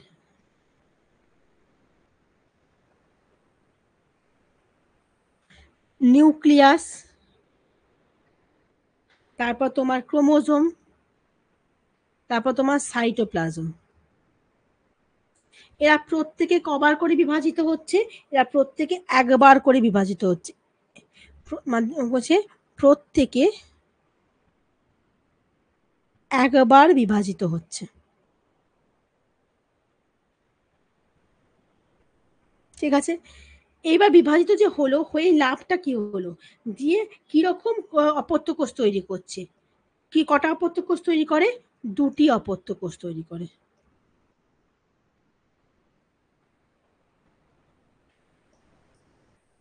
এবং এই যে অপত্য কোষগুলো তৈরি হলো, তারা মাতৃকোষের সঙ্গে কিরকম দেখতে হয়? মাতৃকোষের সঙ্গে কিরকম দেখতে হয় চলো একটু দেখে নিচ্ছি। আজকে ধরে নাও এটা হচ্ছে একটা 2n একটা মাতৃকোষ, যার ক্রোমোজোম সংখ্যা হচ্ছে 2n। ঠিক আছে, ধরে নিচ্ছি আমি একটা মানে উদ্ভিদের মাতৃকোষ নিয়েছি, দেহ মাতৃকোষ, এটার মানে সংখ্যা হচ্ছে 2n। দেহ মাতৃকোষ থাকছে, এই যখন বিভাজিত হবে, বিভাজিত হয়ে কটা অপত্য কোষ তৈরি করে বলেছি? দুটি অপত্য কোষ তৈরি করবে। বেশ কথা, দুটি অপত্য কোষ তৈরি করলো। এই যে অপত্য কোষগুলো তৈরি করলো, তাদের কিন্তু ক্রোমোজোম সংখ্যা মাতৃকোষের সঙ্গে সমান হবে। মানে মাতৃকোষের ক্রোমোজোম সংখ্যা যদি 2n হয়, তাহলে অপত্য যে কোষ থাকছে এটাও হচ্ছে একটি কি? অপত্য কোষ, এটাও হচ্ছে একটি অপত্য কোষ। দুজনে কেটে ক্রোমোজোম সংখ্যা কিন্তু 2n করেই হবে। এক্স্যাক্টলি তোমাকে আর একটা দেখাচ্ছি। ধরো কোন একটা দেহ মাতৃকোষের ক্রোমোজোমের সংখ্যা হচ্ছে n, সেখানে যখন মাইটোসিস কোষ বিভাজন হবে, মাইটোসিস মার্ক মাই ওয়ার্ড, সেখানে মাতৃকোষটা একবার বিভাজিত হলো। বিভাজিত হলো, দেখো মাতৃকোষ যখন একবার বিভাজিত হলো, তার মানে নিউক্লিয়াসটা একবার বিভাজিত হলো, তার মানে সাইটোপ্লাজমটা একবার বিভাজিত হলো, তার মানে ক্রোমোজোম একবার বিভাজিত হলো। বিভাজিত হয়ে যে দুটি অপত্য কোষ তৈরি করছে, সেই অপত্য কোষগুলোও কিন্তু মাতৃকোষের মতন হ্যাপ্লয়েডই হবে। মানে যদি মাতৃকোষ ডিপ্লয়েড হয় তাহলে অপত্য কোষ ডিপ্লয়েড হবে, যে মাতৃকোষ হ্যাপ্লয়েড হয় তাহলে কিন্তু অপত্য কোষও হ্যাপ্লয়েডই হবে। এটা হচ্ছে আমাদের মাইটোসিসের যে ব্যাপারটা, সেটা দুটি অপত্য কোষ তৈরি করে। তাহলে এবার আমি 4 নম্বর পয়েন্টটা লিখছি। 4 নম্বর পয়েন্ট কি বলছে, যে অপত্য কোষগুলো যে তৈরি হবে, সেই অপত্য কোষগুলি প্রত্যেকে মাতৃকোষের সম আকৃতি, সম বৈশিষ্ট্য এবং সম ক্রোমোজোম যুক্ত হয়। তাহলে কি বলবো, অপত্য কোষগুলি হলো মাতৃকোষের সম আকৃতি, মানে একই রকম দেখতে, সম আকৃতি। 2 নম্বর হচ্ছে সম বৈশিষ্ট্য, সম বৈশিষ্ট্য এবং সমান সংখ্যক ক্রোমোজোম যুক্ত। তারপর এরও এন, এরও এন, দেখেছো? এবং সমান সংখ্যক ক্রোমোজোম যুক্ত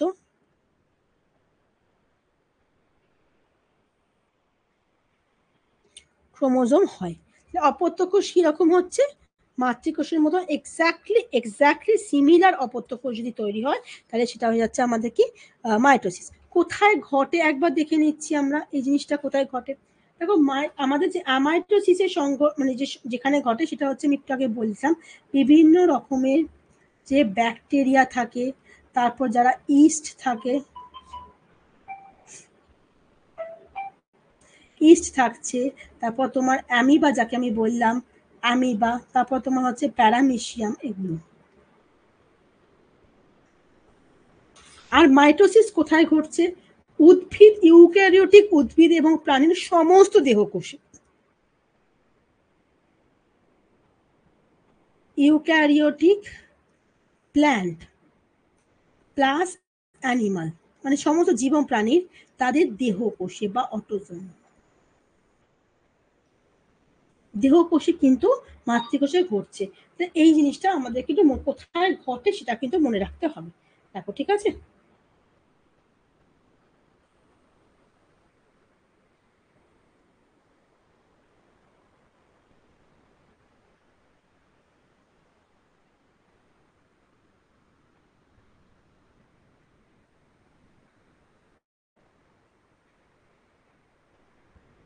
ওকে, এবার চলে আসছি আমরা কি পরবর্তী যে জিনিসটাকে আরো ডিটেলসে করা।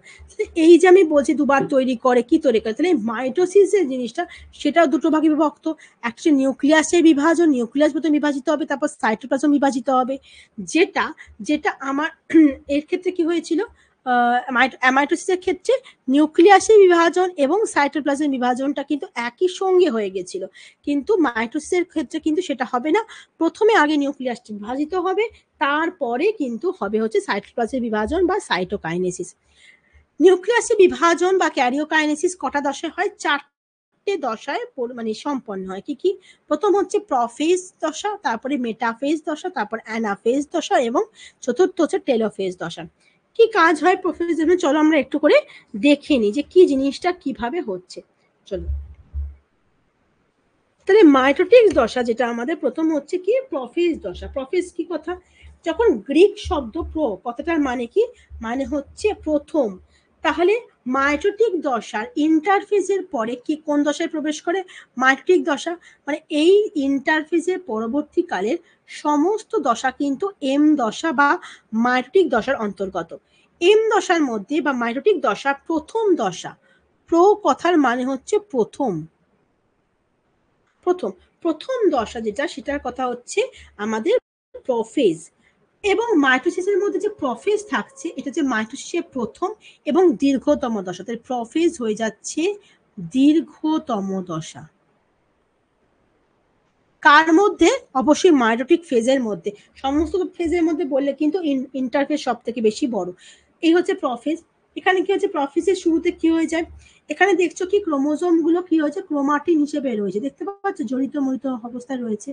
যখন প্রোফেজের মধ্যে কোনো কোষটা প্রবেশ করে, তখন এই যে ক্রোমাটিন গুলো থাকছে, তারা কি শুরু করে? তারা ডিহাইড্রেটেড হতে শুরু করে, ডিহাইড্রেশন বা জল ত্যাগ করতে শুরু করে।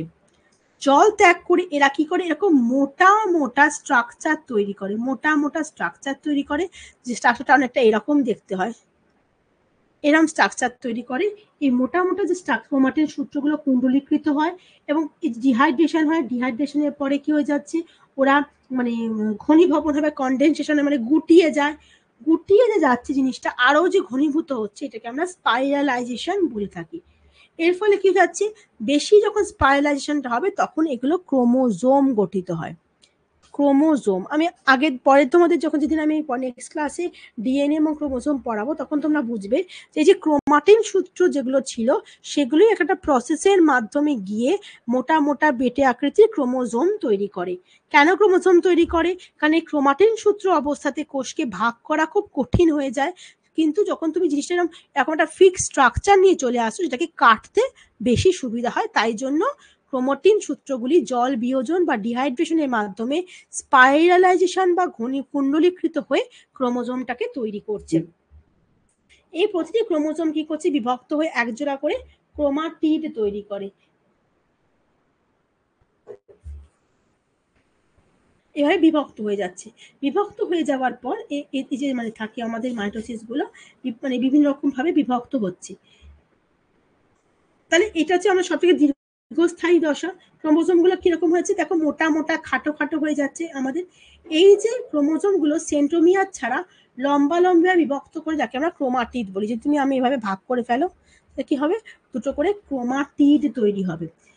নিউক্লিয়াস এবং নিউক্লিয়ার মেমব্রেনে বিলুপ্তি ঘটতে থাকে। এই যে তোমার এই যে তোমার নিউক্লিয়াস রয়েছে, এই নিউক্লিয়াসের চারপাশে কি রয়েছে? নিউক্লিয় পর্দা রয়েছে। এই নিউক্লিয় পর্দাগুলো আস্তে আস্তে বিলুপ্তি ঘটতে থাকে। এবং তুমি এখানে একজনকে দেখতে পাচ্ছ স্টার শেপেড, দেখতে পাচ্ছ? এই যে স্টার শেপেড, এটাকে আমরা কিন্তু সেন্ট্রোজোম বলি, যে আমাদের কোষ বিভাজনে সাহায্য করছে। প্রোফেজ দশা কি দেখবে? দেখবে সেন্ট্রোজোম গুলো দুটো মেরুতে চলে গেছে, ঠিক আছে? একটা এই মেরুতে চলে গেছে, একটা এই মেরুতে চলে গেছে। পরবর্তী দশায় দেখবে এই যে তোমার ছিল তোমার সেন্ট্রোজোম গুলো, তার চারপাশ দিয়ে সূর্যের রশ্মির মতন অ্যাস্টার রে বেরিয়েছে, যাকে আমরা অ্যাস্টার রশ্মি বলতে পারি বা সূর্যের কিরণের মতন বলে। এই অ্যাস্টার রশ্মিগুলো কি করে? সেখান থেকে আবার কি করে? একটা তন্তু সৃষ্টি করে, যেটা একটা মেরু সেন্ট্রোজোমের থেকে আর একটা মেরু সেন্ট্রোজোমের সঙ্গে কি থাকে? কানেক্টেড থাকে। এই যে কানেক্টেড থাকছে, এই যে কানেক্টেড থাকছে, এই যে তন্তুগুলো যেগুলো একটা মেরু থেকে আর একটা কানেক্টেড থাকছে, এই জিনিসগুলোকে আমরা কি বলি? বেম তন্তু বলি। এগুলোকে আমরা বলি হচ্ছে বেম তন্তু। তেমনি এখান থেকে এরকম ভাবে বেম তন্তু যাচ্ছে, এরকম থেকেও কিন্তু বেম তন্তু গেছে, এরকম করেও বেম তন্তু গেছে। কথার অর্থ হচ্ছে যে যখন একটা মেরু থেকে আর একটা মেরুতে যাচ্ছে তখনই তাকে আমরা বেমতন্তু বলছি। নট নেসেসারিলি সবকটা বেমতন্তুতেই যে ক্রোমোজোম যুক্ত থাকবে সেটা নাও হতে পারে। তাহলে কি হয়ে যাচ্ছে, তাহলে আমাদের কি বললাম যে দশায় নিউক্লিয়াস গঠনকারী দুটো আমাদের মানে সেন্ট্রোজোমে মানে দুটো অপত্য সেন্ট্রিওলের সৃষ্টি হচ্ছে এবং এইগুলো কি হচ্ছে দু সাইডে আমাদের চলে যাচ্ছে। আর সেন্ট্রিওল সেন্ট্রোস্ফিয়ার মনে আছে, সেন্ট্রিওল হচ্ছে এই যে এরকম এরকম স্ট্রাকচার দুটো 90 ডিগ্রি অ্যাঙ্গেলে ছিল এবং এদেরকে ঘিরে কি ছিল, সেন্ট্রোস্ফিয়ার ছিল, সেন্ট্রোস্ফিয়ার ছিল। এই সেন্ট্রোস্ফিয়ারকে ঘিরেই কিন্তু অ্যাস্ট্রাল রে তৈরি হয়েছে। এই জিনিসটাই কিন্তু এটা, এই জিনিসটাই কিন্তু এটা বিভিন্ন ধরনের অ্যাস্ট্রালের মতো আবৃত্তি, একে আমরা অ্যাস্ট্রাল রশ্মি বলছি। তাহলে প্রফেজে মোট কথা কি হয়ে গেল যে সমস্ত গুলো দেখতে পাওয়া গেল দীর্ঘতম দশা। এরপর হচ্ছে মেটাফেজে বা মধ্য পর্যায়ে প্রবেশ করলো। মেটাফেজ দশাতে কি হয়ে গেল, মেটাফেজ কথার মানে হচ্ছে মধ্যবর্তী, মধ্যবর্তী দশা। এখানে এই দশাটা কিন্তু কি হচ্ছে একটু কম সময় ধরে থাকে বা আমরা বলতে পারি স্বল্প স্থায়ী দশা। এই স্বল্পস্থায়ী দশাতে কিন্তু আমরা ক্রোমোজোমগুলোকে মানে চোখে দেখতে পারি মাইক্রোস্কোপের মাধ্যমে, কারণ এই মেটাফেজ দশায় ক্রোমোজোমগুলো সব থেকে বেশি খাটো, সব থেকে বেশি মোটা হয়। সুপার কয়েলিং প্রক্রিয়া বলে একটা প্রক্রিয়া থাকে, তার মাধ্যমে ক্রোমোজোমগুলোকে আমরা সব থেকে ভালো করে দেখতে পারি, জন্য এটাকে আমরা মানে কি আমরা মানে সবচেয়ে সুন্দরভাবে দেখতে পারি। এবং এই দশায় কি হয়, সমস্ত যে ক্রোমোজোমগুলো থাকে তারা এই নিরক্ষীয় অঞ্চল বরাবর শুয়ে থাকে। এই নিরক্ষীয় অঞ্চল বরাবর ক্রোমোজোমগুলো যে নিরক্ষীয় বলো বা বিষুবীয় বলো বা ইকুয়েটর অঞ্চল বলো এখানে শুয়ে রয়েছে, এই ঘরটাকে একটা টার্ম বলা হয় মেটাকাইনেসিস।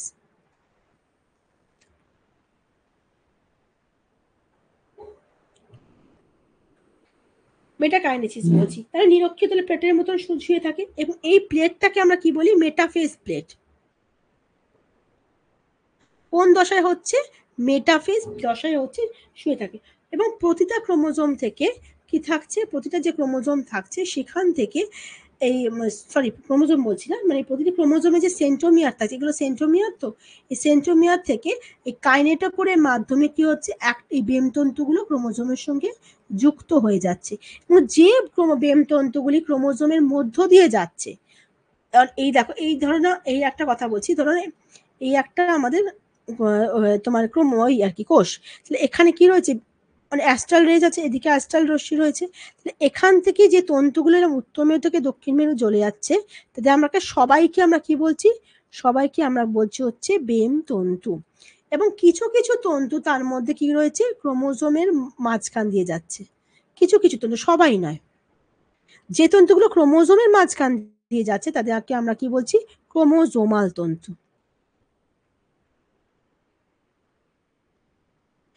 তাদেরকে আমরা ক্রোমোজোমাল তন্তু বলছি। এবং এই বেমতন্তু একটা মেরু থেকে অপর মেরু, এই বেমতন্তু যেগুলো থাকে যেগুলো যেহেতু একটা মেরু থেকে আর একটা মেরু অব্দি ডাইরেক্টলি কন্টিনিউয়াস থাকছে, তাই একে আমরা আর একটা নাম বলি নিরবচ্ছিন্ন তন্তু। ছিন্ন হবে না যারা, নিরবচ্ছিন্ন তন্তু। ঠিক আছে, এটা গেল আমাদের কি গেল, মেটাফেজ গেল। অ্যানাফেজের ক্ষেত্রে আসছি। অ্যানা কথার মানে হচ্ছে প্রান্তের কাছাকাছি, প্রান্তের কাছাকাছি। কথাটার মানে কি, মানে তুমি দেখো এইটা হচ্ছে নিরক্ষীয় তল, এই এতক্ষণ মেটাফেজ অব্দি ক্রোমোজোমগুলো নিরক্ষীয় তলে সজ্জিত ছিল, কিন্তু যেই অ্যানাফেজ হলো ক্রোমোজোমগুলো কি হলো হাফ হাফ করে ভাগ হয়ে গেল।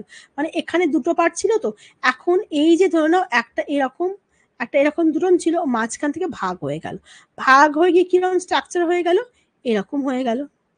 দিয়ে কি করলো, সেন্ট্রোমিয়ার বা কাইনেটোকোর যেটা রয়েছে সেটাকে সামনের দিকে বা মেরুর দিকে রেখে ক্রোমোজোমগুলো কি করলো, দুটো মেরুর দিকে সবাই নিজের নিজের দিকে চলতে শুরু করলো। সেন্ট্রোমিয়ারটা কি থাকবে বা কাইনেটোকোরটা সামনের দিকে থাকবে এবং ক্রোমাটিড গুলো পেছনের দিকে, পা গুলো পেছনের দিকে থাকবে। এদিকেও তাই হয়েছে, মাঝখানে সামনে গুলোকে রেখে কি করেছে, সামনের দিকে এগোতে থাকছে। এই যে সামনের দিকে এগোতে থাকছে ক্রোমোজোমগুলো যে মেরুর দিকে চলন ঘটছে, এই যে মেরুর দিকে চলন যে ঘটছে, এই জিনিসটাকে আমরা একটা নাম বলি, দ্যাট ইজ ক্রোমোজোমীয় চলন বা অ্যানাফেজীয় চলন বলি। তাহলে আমি এখানে লিখছি যে অ্যানাফেজ, তাহলে কি হচ্ছে, এই হচ্ছে আমাদের এই হচ্ছে আমাদের নিরক্ষীয় অঞ্চল, এই হচ্ছে আমাদের বেমতন্তু,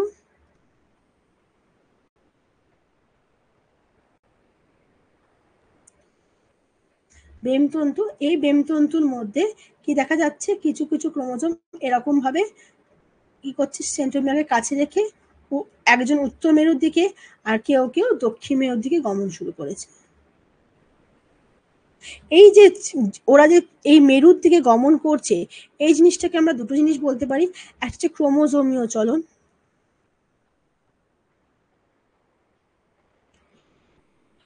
বা বলতে পারো অ্যানাফিজিও চলন।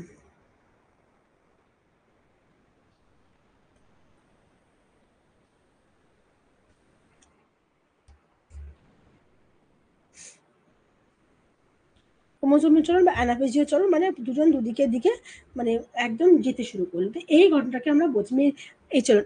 এটা হচ্ছে আমাদের কি মেরুমুখী চলন,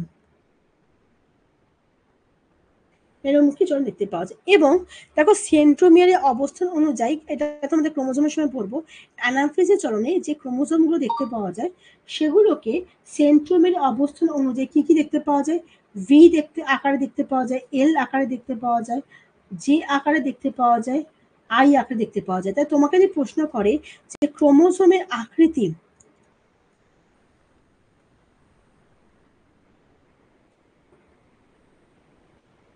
ক্রোমোজোমের আকৃতি ভি এল জে আই এরকম অক্ষরে মতো দেখতে কোন দশায় দেখতে পাওয়া যায় বা কোন উপদশায় দেখতে পাওয়া যায়, কি বলবে যে এরা কিন্তু ক্রোমোজোমের আকৃতি কার ধরন অনুযায়ী, সেন্ট্রোমিয়ার, সেন্ট্রোমিয়ারের সেন্ট্রোমিয়ারের ওই অনুযায়ী ভি এল জে বা আই এর মতন আকৃতি ধারণ করে। এই জিনিসটাকে আমরা কি বলছি, মানে আমাদের অ্যানাফেজিও চলন বা এগুলো বলছি। নেক্সট দেখো, এটা হয়ে গেল হুম, এটা হলো অ্যানাফেজিও চলন। এবং লাস্ট হচ্ছে আমাদের টেলোফেজ, লাল লাল লাস্ট টেলোফেজ। টেলো কথার অর্থ মানে কি শেষ, মানে যখন নিউক্লিয়াস কোষ বিভাজনের সর্বশেষ দশা, দেখো সাইটোপ্লাজমটাও অর্ধেক অর্ধেক ঢুকে গেছে আর নিউক্লিয়াস তো সম্পূর্ণভাবে দুটো আলাদা হয়ে গেছে, যখন একদম আলাদা হয়ে গেল, বিপরীত মেরুতে দুটো অপত্য কোষগুলো চলে গেল, তখন কি হলো, এই যে তোমার যে জিনিসটা জটিল হয়েছে সেটাকে এবার আরো বেশি হালকা হবে, দ্যাট ইজ ডিসপাইরালাইজেশন হতে পারবে। এবং যে বেমতন্তুগুলো দেখছিলে, বেমতন্তুগুলো কিন্তু দেখো তুমি আর দেখতে পাবে না, আস্তে আস্তে কমে যাচ্ছে। এবং কি হবে পরবর্তীকালে, নিউক্লিয়াসের জলে পুনঃশোষণ এবং প্রসারণের ফলে দুটো অপত্য কোষ তৈরি হয়ে যাবে, দুটো আলাদা আলাদা অপত্য কোষ তৈরি হয়ে যাবে। তো এই হচ্ছে আমাদের মাইটোসিসের কোষ বিভাজন পদ্ধতি। সোজা হয়ে বলার চেষ্টা করছিলাম, যারা চাইবে নোটস দেওয়া রয়েছে, তো জিনিসটা বুঝে করলে তোমাদের বেশি সুবিধা হবে। ঠিক আছে,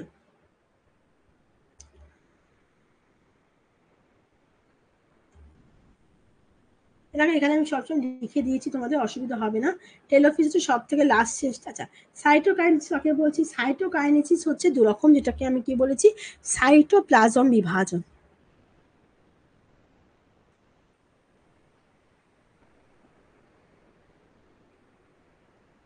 সাইটোপ্লাজম বিভাজন মানে কি, সাইটোকাইনেসিস অ্যানিমাল সেলে হতে পারে, সাইটোকাইনেসিস প্ল্যান্ট সেলেও কিন্তু হতে পারে। অ্যানিমাল সেলের ক্ষেত্রে কি হয়ে যাচ্ছে জিনিসটা, অ্যানিমাল সেলের ক্ষেত্রে কি হচ্ছে, যখন কোষ মানে সাইটোকাইনেসিসটা ঘটছে তখন মাঝখানে কোষ বিভাজন পদ্ধতি সম্পূর্ণ হয়ে যাচ্ছে, এবং তখন মানে প্রাণী কোষের ক্ষেত্রে কি যাচ্ছে, প্রথমে অ্যাক্টিন এবং মায়োসিন নামে একটা মিড বডি, এই যে তোমার যে মাঝখানে যে এরকম একটা ওই যে খাঁজ টাইপের যে জিনিসটা সৃষ্টি রয়েছে, এই খাঁজটা কি করে হচ্ছে, অ্যাক্টিন মায়োসিন বলে প্রোটিন আছে, অ্যাক্টিন প্লাস মায়োসিন। এই অ্যাক্টিন এবং মায়োসিন যখন প্রোটিন দিয়ে তৈরি একটা মানে অনুনালিকা টাইপের জিনিস, এরা মিলিত হয়ে মিড বডি বলে একটা স্ট্রাকচার তৈরি করে, কি নাম তার থাকে, মিড বডি। এই মিড বডি যে স্ট্রাকচার করছে, এবং এই যে অ্যাক্টিন মায়োসিন প্রোটিনগুলো এদের মধ্যে ইন্টারনাল যে রিয়াকশন হচ্ছে তার প্রভাবে যে কোষ প্রাণী কোষের যে কোষ পর্দা থাকে, সেই কোষ পর্দাতে কি তৈরি হয়, একটা খাঁজ বা ফাড়ো বা একটা ভাঁজের সৃষ্টি হচ্ছে, বা আমরা ক্লিভেজও বলি, সৃষ্টি হয়ে থাকে। এবং এই যে ক্লিভেজ থাকে সেটা কন্টিনিউয়াসলি আস্তে আস্তে কি হতে থাকে, কেন্দ্রের দিকে এগোতে থাকছে। এবং এগোতে এগোতে এগোতে সব কি হবে, দুটো মাঝখানকে ভাগ করে কেটে দেবে, দুদিকে দুটো আলাদা আলাদা কোষ তৈরি হয়ে যাবে, তার মাঝখানে আলাদা কি রয়েছে, নিউক্লিয়াস রয়েছে। তো এই হচ্ছে আমাদের যে প্রাণী কোষের ক্ষেত্রে কিভাবে হয়। উদ্ভিদ কোষের ক্ষেত্রে কি হয়, উদ্ভিদ কোষের তো কোনো, প্রাণী কোষের তো মানে উদ্ভিদ কোষের ক্ষেত্রে কোষ পাত বা কোষ প্রাচীর ব্যাপারটা খুব পপুলার আর কি। তো এখানে কি হয়ে যাচ্ছে, যখন এই যে মাঝখানটা থেকে, এই যে মাঝখানে কি হয়, মানে উদ্ভিদ কোষে যে নিরক্ষীয় যে বা অঞ্চলটা থাকে, সেখানে প্রচুর পরিমাণে কি তৈরি জমা হয়, মাইক্রোটিবিউল জমা হয়, যাকে আমরা ফ্র্যাগমোপ্লাস্ট বলি। কি বলি? ফ্র্যাগমোপ্লাস্ট। ফ্র্যাগমোপ্লাস্ট তৈরি হচ্ছে, এবং তৈরি হতে হতে এই জায়গাটা একটা কোষ পাত বা সেল প্লেট মতন গঠন করে, যার মাধ্যমে দুটো কোষের সৃষ্টি হচ্ছে, আলাদা আলাদা হয়ে যাচ্ছে, দুটো আলাদা হয়ে যাচ্ছে। এই কোষ পর্দা সহ কোষ প্রাচীর কোষের মাঝ বরাবর কেন্দ্র থেকে বিস্তৃত হয়ে শেষ পর্যন্ত সাইটোপ্লাজম অবধি মানে এটাকে পৃথক করে দিচ্ছে। এইটাকে আমরা কি বলছি, প্ল্যান্ট সেলে সাইটোকাইনেসিস যেটাকে আমরা বলি তার। তাহলে একটু একবার রিডিং মেরে নিচ্ছি আমরা। এন্ডোপ্লাজমিক রেটিকুলাম থেকে আসা ফ্র্যাগমোপ্লাস্ট, এই কথাটা আমি একটু আগে বললাম, ফ্র্যাগমোপ্লাস্ট উদ্ভিদ কোথায় জমা হচ্ছে, উদ্ভিদে নিরক্ষীয় তলে জমা হচ্ছে, এবং ক্ষুদ্র ভেসিকল মিলে কি তৈরি করে, কোষ প্লেট বা কোষ পাত তৈরি করে। কোষ পাতের ওপর সেলুলোজ, হেমিসেলুলোজ, পেকটিন এবং অন্যান্য দ্রব্য জমা হয়ে প্রাচীর তৈরি হয়। তো প্রাণীদের ক্ষেত্রে যে বললাম, অ্যাক্টিন এবং মায়াসিন নামক দুটো প্রোটিন নিজেদের মধ্যে ইন্টারনাল বিক্রিয়ার মাধ্যমে একটা কোষ ঝিল্লিতে একটা খাঁজ সৃষ্টি করে, এবং সেই খাঁজ দিয়ে আমাদের কোষ বিভাজনটা সম্পন্ন হয়। মুক্ত নিউক্লিয়ার বিভাজন, কোথায় ডাবের পানি থাকে, সাইটোকাইনেসিস ডাবের পানি হয়। শৈবাল, ছত্রাক এবং প্রাণী কোষে ক্যারিওকাইনেসিস ঘটে। আচ্ছা, যখন কোনো কোনো কোষে তোমার সাইটোকাইনেসিস, প্রাণী কোষে যদি সাইটোকাইনেসিস না ঘটে, তখন কি হবে? প্রাণী কোষের, উদ্ভিদ এবং প্রাণী কোষের সাইটোকাইনেসিস প্রক্রিয়াটা ডিফারেন্ট টাইপের, কিন্তু যদি প্রাণী কোষে সাইটোকাইনেসিস না ঘটে, কি হবে?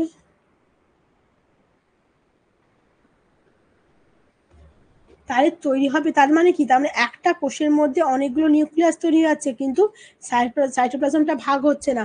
কেন ভাগ হচ্ছে না? উদ্ভিদ কোষের ক্ষেত্রে, উদ্ভিদ বা প্রাণী কোষে তোমার ওই ফ্র্যাগমোপ্লাস্ট লাগে, এবং ফ্র্যাগমোপ্লাস্টটা হয়তো মানে তৈরি হয়নি, তাই জন্য প্রাণী কোষে, মানে প্রাণী কোষে যেটা হয়ে যাচ্ছে আমাদের, একে আমরা কি বলে থাকি, যখন নিউক্লিয়াস, একাধিক নিউক্লিয়াস হয়ে থাকে এবং সাইটোকাইনেসিসটা ঘটে না, তখন তাকে আমরা সিনসাইটিয়াম বলে থাকি।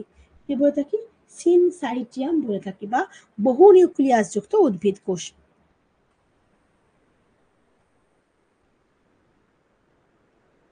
এটা শুধু প্রাণী কোষে না, আমি সমস্ত কোষেই বলছি। হ্যাঁ,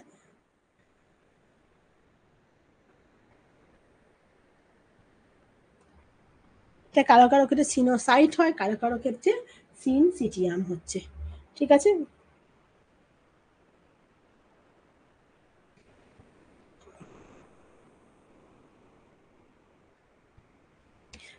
আচ্ছা, মাইটোসিসটা একবার দেখে নিচ্ছি কি হচ্ছে। দেখো, প্রফেস হচ্ছে কোষগুলো, আমি আমার প্রথম থেকে যাচ্ছি, আমার সঙ্গে একটু তোমরাও দেখো। দেখো, এখানে ক্রোমাটিন গুলো জমা হচ্ছে, জল বিয়োজন করছে, জল বিয়োজন করার ফলে ক্রোমোজোম তৈরি হচ্ছে। ক্রোমোজোম তৈরি হওয়ার পর দেখো, এদিকে স্পিন্ডেল, এখানে সেন্ট্রিওল গুলো দুদিকে দুটো মেরুতে যাবে। দেখো, দুদিকে দুটো মেরুতে চলে গেল। মেরুতে চলে গেল, কি হলো, ব্যামতন্তু তৈরি হচ্ছে। ব্যামতন্তু তৈরি হওয়ার পর কি হলো, ক্রোমোজোম গুলো সব নিরক্ষীয় অঞ্চল বরাবর সজ্জিত হয়ে গেল। সজ্জিত হয়ে যাওয়ার পর দেখো, এদের ক্রোমোজোমীয় চলন ঘটছে। দেখো, দুই মেরুর দিকে ক্রোমোজোম গুলো ক্রোমোজোমীয় চলন ঘটছে। ঘটার ফলে কি হয়ে গেল, ব্যামতন্তু গুলো আস্তে আস্তে বন্ধ হয়ে গেল। দুদিকে এবার এইগুলো দুবারতে চলে গেল, এবার আবার দুটো নিউক্লিয়াস তৈরি হয়ে গেল, ক্রোমোজোম থেকে ক্রোমাটিন সূত্র হয়ে গেল। এবার এবার কোষ নিউক্লিয়াস বিভাজন হয়ে গেছে, এবার সাইটোপ্লাজম বিভাজন শুরু হচ্ছে। দেখো, সাইটোপ্লাজম গুলো খাঁজ সৃষ্টি হচ্ছে, খাঁজ সৃষ্টি হওয়ার পরে আলাদা হয়ে গেল, এবং কোষীয় অঙ্গাণুগুলো তৈরি হয়ে গেল। এটা হচ্ছে আমাদের মাইটোসিসের পুরো কোষ বিভাজনটা। আর একবার বলি, আর একবার দেখো জিনিসটা। দেখো, কি হচ্ছে, ক্রোমাটিন সূত্রগুলো জল বিয়োজন করছে, জল বিয়োজন করার পরে ক্রোমোজোম তৈরি হচ্ছে, ক্রোমোজোমের পরে ক্রোমোজোম তৈরি হচ্ছে। এবার এই নিউক্লিয় পর্দা অবলুপ্তি ঘটছে। এদিকে দুদিকে দুটো সেন্ট্রিওল কি করছে, মেরুতে চলে গেল, মেরু গিয়ে তারা কি তৈরি করছে, ব্যামতন্তু তৈরি করছে। আর ক্রোমোজোমাল তন্তু হচ্ছে ক্রোমোজোমের মধ্যে দিয়ে যাচ্ছে, ক্রোমোজোমগুলো নিরক্ষীয় অঞ্চল বরাবর সজ্জিত হয়ে যাচ্ছে, ক্রোমোজোমীয় চলন বা অ্যানাফেজীয় চলন করছে, দুদিকে মেরুর দিকে চলে যাচ্ছে, এবং আস্তে আস্তে চলে যাওয়ার পর যখন পুরোপুরি চলে গেল, তখন আবার কি হয়ে গেল, আবার নিউক্লিয় পর্দা পুনরুৎপত্তি করতে শুরু করলো, আবার ক্রোমোজোমগুলো ক্রোমাটিন সূত্রতে পরিণত হয়ে গেল।